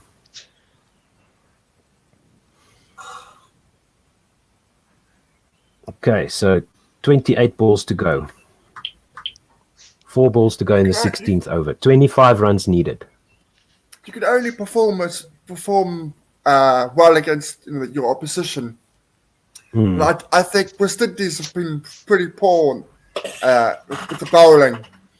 That they haven't been nearly as penetrating as I thought they might be. They were actually more deadly against England when they only had 55 to defend. They got 4 wickets in that game. Yeah. They looked like they might match the South African bowlers in almost defending a low total, but they'll be very disappointed after this performance. Their batting and their bowling, because given the position they were in with 1 wicket down on 70 odd and not many overs gone. There's another discussion here. So about to see the third delivery of the 16th over. Bravo into Van der Dissen. Van der Dissen just helps it on its way too long off for a single. 24 needed from 27. It's job done. 9 runs off the over. I mean, we can still finish. We can still finish this game now in this over. Yeah, that'll be great. 6 sixes and we're there. Yeah. 3 sixes. So Bravo into Markram. And Markram just helps. Oh, Well stopped by the bowler for a dot. Yeah, but it's Yes, Van der the over is Dussen- gone. Over is gone for Windies already. 9 runs off it, so that's not a problem. Yeah. Van der Dussen 39 of 45 balls. Hopefully he can last 12 balls, 21 runs. It's not bad. Much better. Mm-hmm. That's 10 runs and over. Yeah. So Bravo into Markram.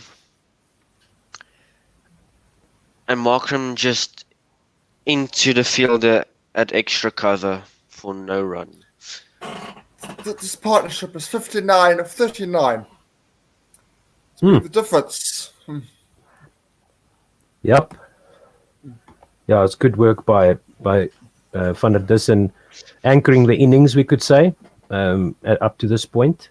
Not scoring at a huge rate, but since Hendricks and Markram have been well up above the required rate, he didn't have to do much more. So than just last stay ball of with the them. over, Bravo into Markram, and Markram plays just hits it too long off for a single. Okay, so he 16 retains the overs strike. done. That's great. 16 overs done, 121 for 2. South Africa need 23 from 24 balls. Now, you see, now we need to close this game out as quickly as possible, get our net run rate up. Yeah. Might be important later on. 8 wickets in hand. It shouldn't matter if we lose one of these guys, looking to go, to finish this early. Yeah. We don't want, as I said before, we don't want to have to get 8 the last over.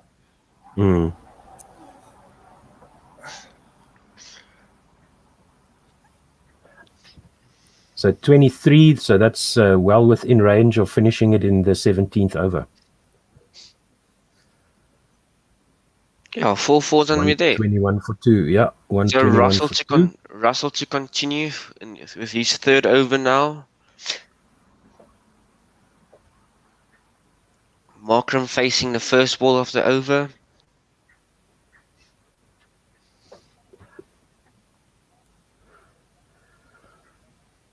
And I see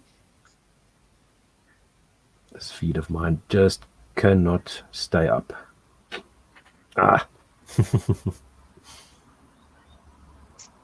Quite interesting field actually. And Markram just hits it straight down the ground, too long off for a single. Okay, so that's good news for the Windies to have Van der Dussen back on strike, and a chance for Rassie to get back on par. But I must say it's a quite interesting field actually, because they have the Miron and Miron, but the deep Miron and Mirov. Then they have a straight long off and straight long on. Okay, so there's 4 guys on the boundary in front of square. Yeah.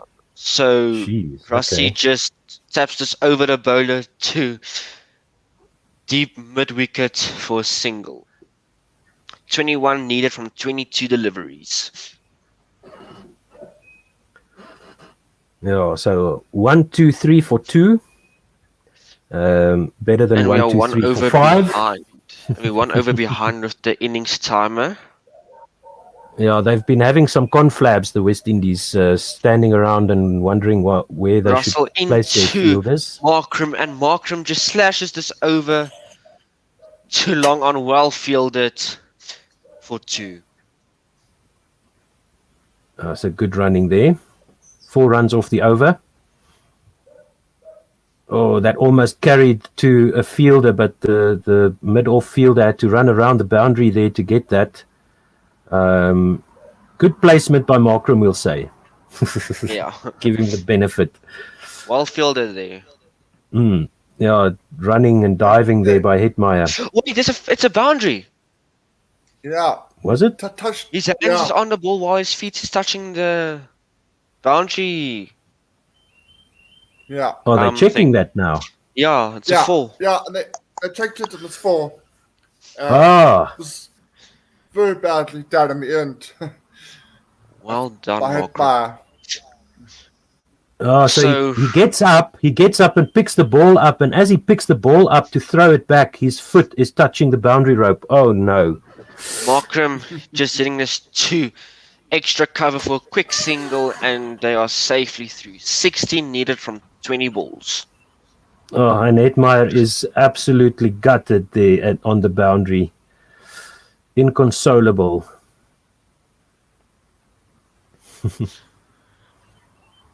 Good delivery, that last one. That was great. That was a great effort. Not gonna lie. Yeah. Yeah, just the So small Russell things. into Van der Dussen, and he just taps this to deep point for a single. Yeah, we see another replay here, and Hetmeyer did all the hard work, stopped the boundary, and then as he got up to throw, his foot touches the boundary rope. It's going from bad to worse for the West Indies. So Russell going in for the last ball of the over. Markram, and he smashes this to long on for 4. Long on for 4. Nice. Very nicely done. More of that, 11 please. needed from the last 3 overs. So you can easily finish this over now. Come on. Yeah, and that'll get us 3 4s or above. 2 6s. Yeah, that should get our net run rate into the positives. apparently according to Ray PNB9, South Africa will go ahead of Australia if they win before 19.1 overs.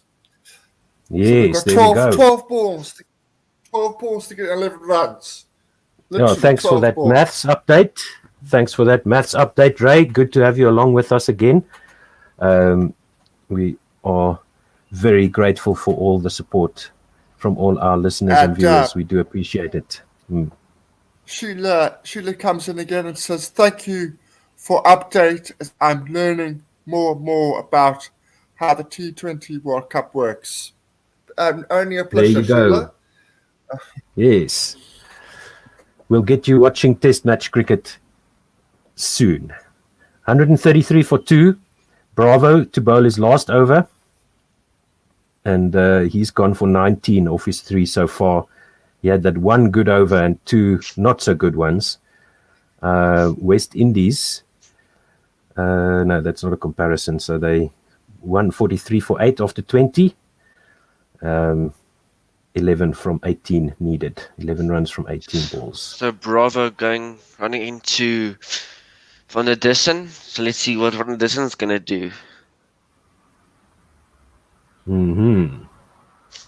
I see it's another one of those. If he loses his wicket now, it's going to look bad. Van der Dussen just taps this to mid-off for a quick single. Yeah, doing his job here for the Was team. a dot ball. Okay. I was just about to say, if you can just just saw get Markram on strike. Just get Markram on strike. I just saw Markram diving, so I thought it took a quick single. So he dove to get back. Yeah. Okay.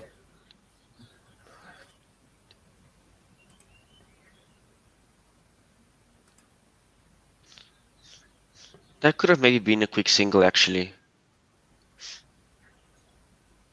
Yeah, let's rather not have a run out at this point. Dwayne Bravo is good at this point in the innings.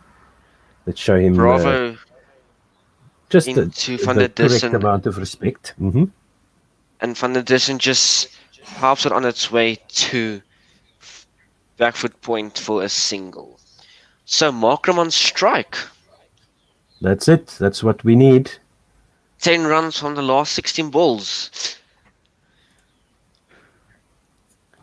2 fours and 2 singles, and we're there. Or even better, just 2 sixes and we're there. That'll be awesome, and get us a good net run rate position. It's Trey Russell looking resigned.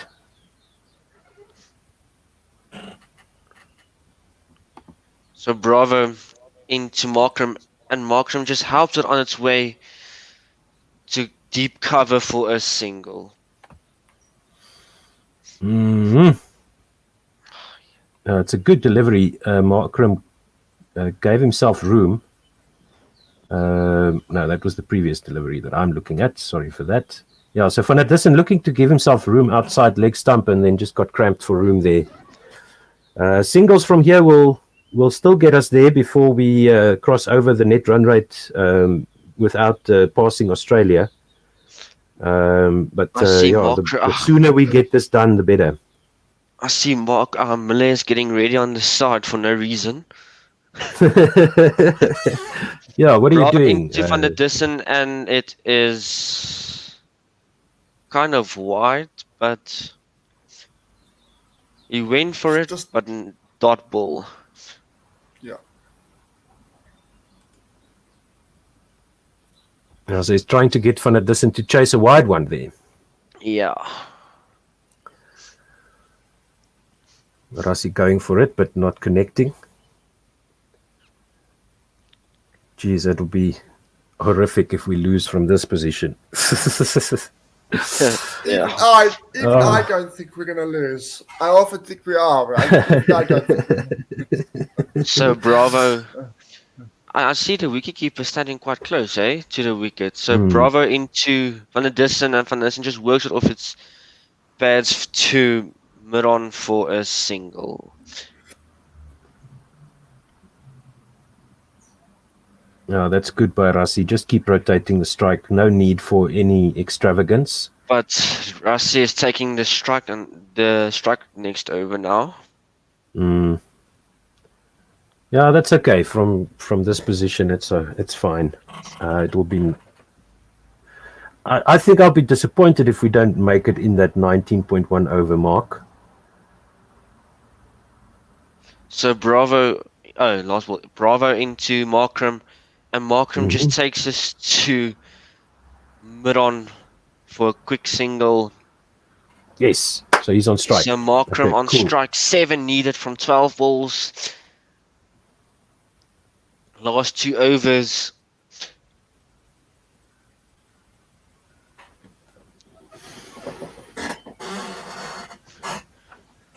Yeah, this is really reassuring. I'm feeling a lot better about the England game if we can bat like this. Just going along at 8-9 and over didn't seem to be too much of a hassle, but that England bowling attack is something else. We'll see what happens. But that'll be our last pool match. So up next we've got Bangladesh, I think, and then Sri Lanka. Or is it the other way around? I think it's that way around, yeah. And we can see the West Indies players know that this is a done deal. They look quite resigned.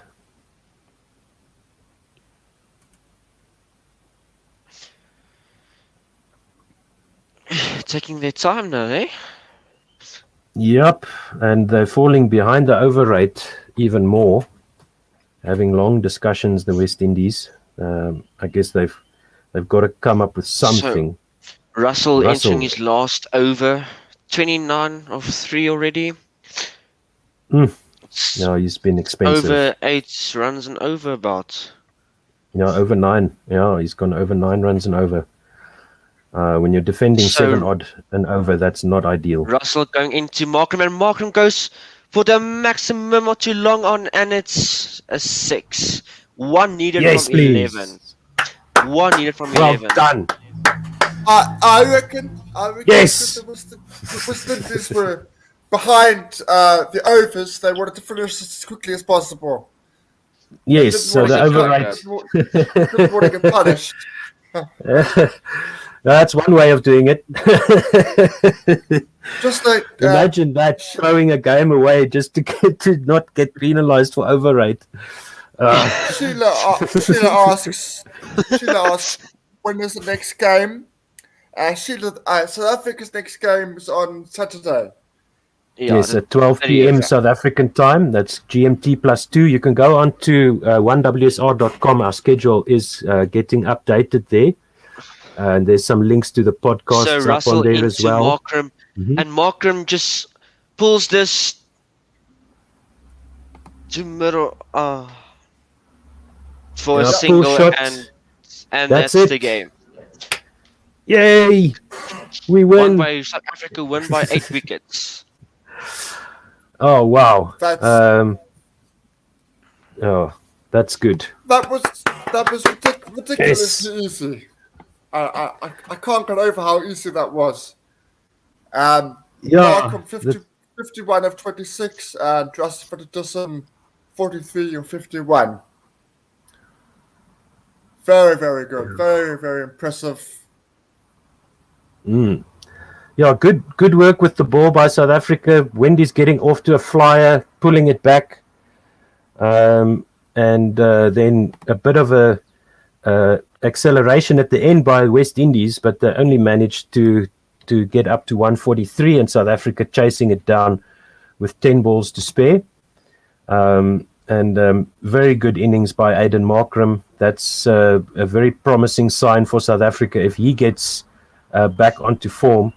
The type of form that we've seen in the domestic T20s, if he can keep on piling on the runs, that will be very good for this team's morale as well, I think, at this point. So let's have the scorecard there. Have you got it there, Tim? I do have it, yeah. Okay, so Timber Performer was run out for 2 in the first over. Reza Hendricks was caught for Hitmar, bowled Hussain for 39 of 30. As I said earlier, Russell for the dozen not out playing the anchor role. He does so well, 43 of 51. And Aiden Markram as an explosive best, 51 of 26. The West Indian bowlers, Akil Hussain, 4 overs, 1 for 27. Rampal, 3 overs, done for 22. Russell, 3.2 overs, done for 36. Hayden Walsh, 3 overs, done for 26. Dwayne Bravo, 4 overs, done for 23. And Kieran Pollard bought the 1 over for 9. And South Africa win the game by 8 wickets with 10 balls to spare. How nice it is that we need less batters to chase a score than they need bowlers, than our opposition need bowlers. And thanks for that, Tim. Thank you, Liam. Thank you, Tim. Thanks, that was guys. awesome. Thank you to everybody who listened. Please tell your friends, especially if you are at work, you can listen to us on 1wsr.com on the streaming audio. Better yet, go to our YouTube channel, follow us, One World Sports Radio. This has been Good Luck Cricket on One World Sports Radio. We will be back on Saturday for the game against Bangladesh, starting at 12 p.m. South African time. That's GMT +2. So wherever you are in the world, you can work it out from there. Thank you, and have a good one.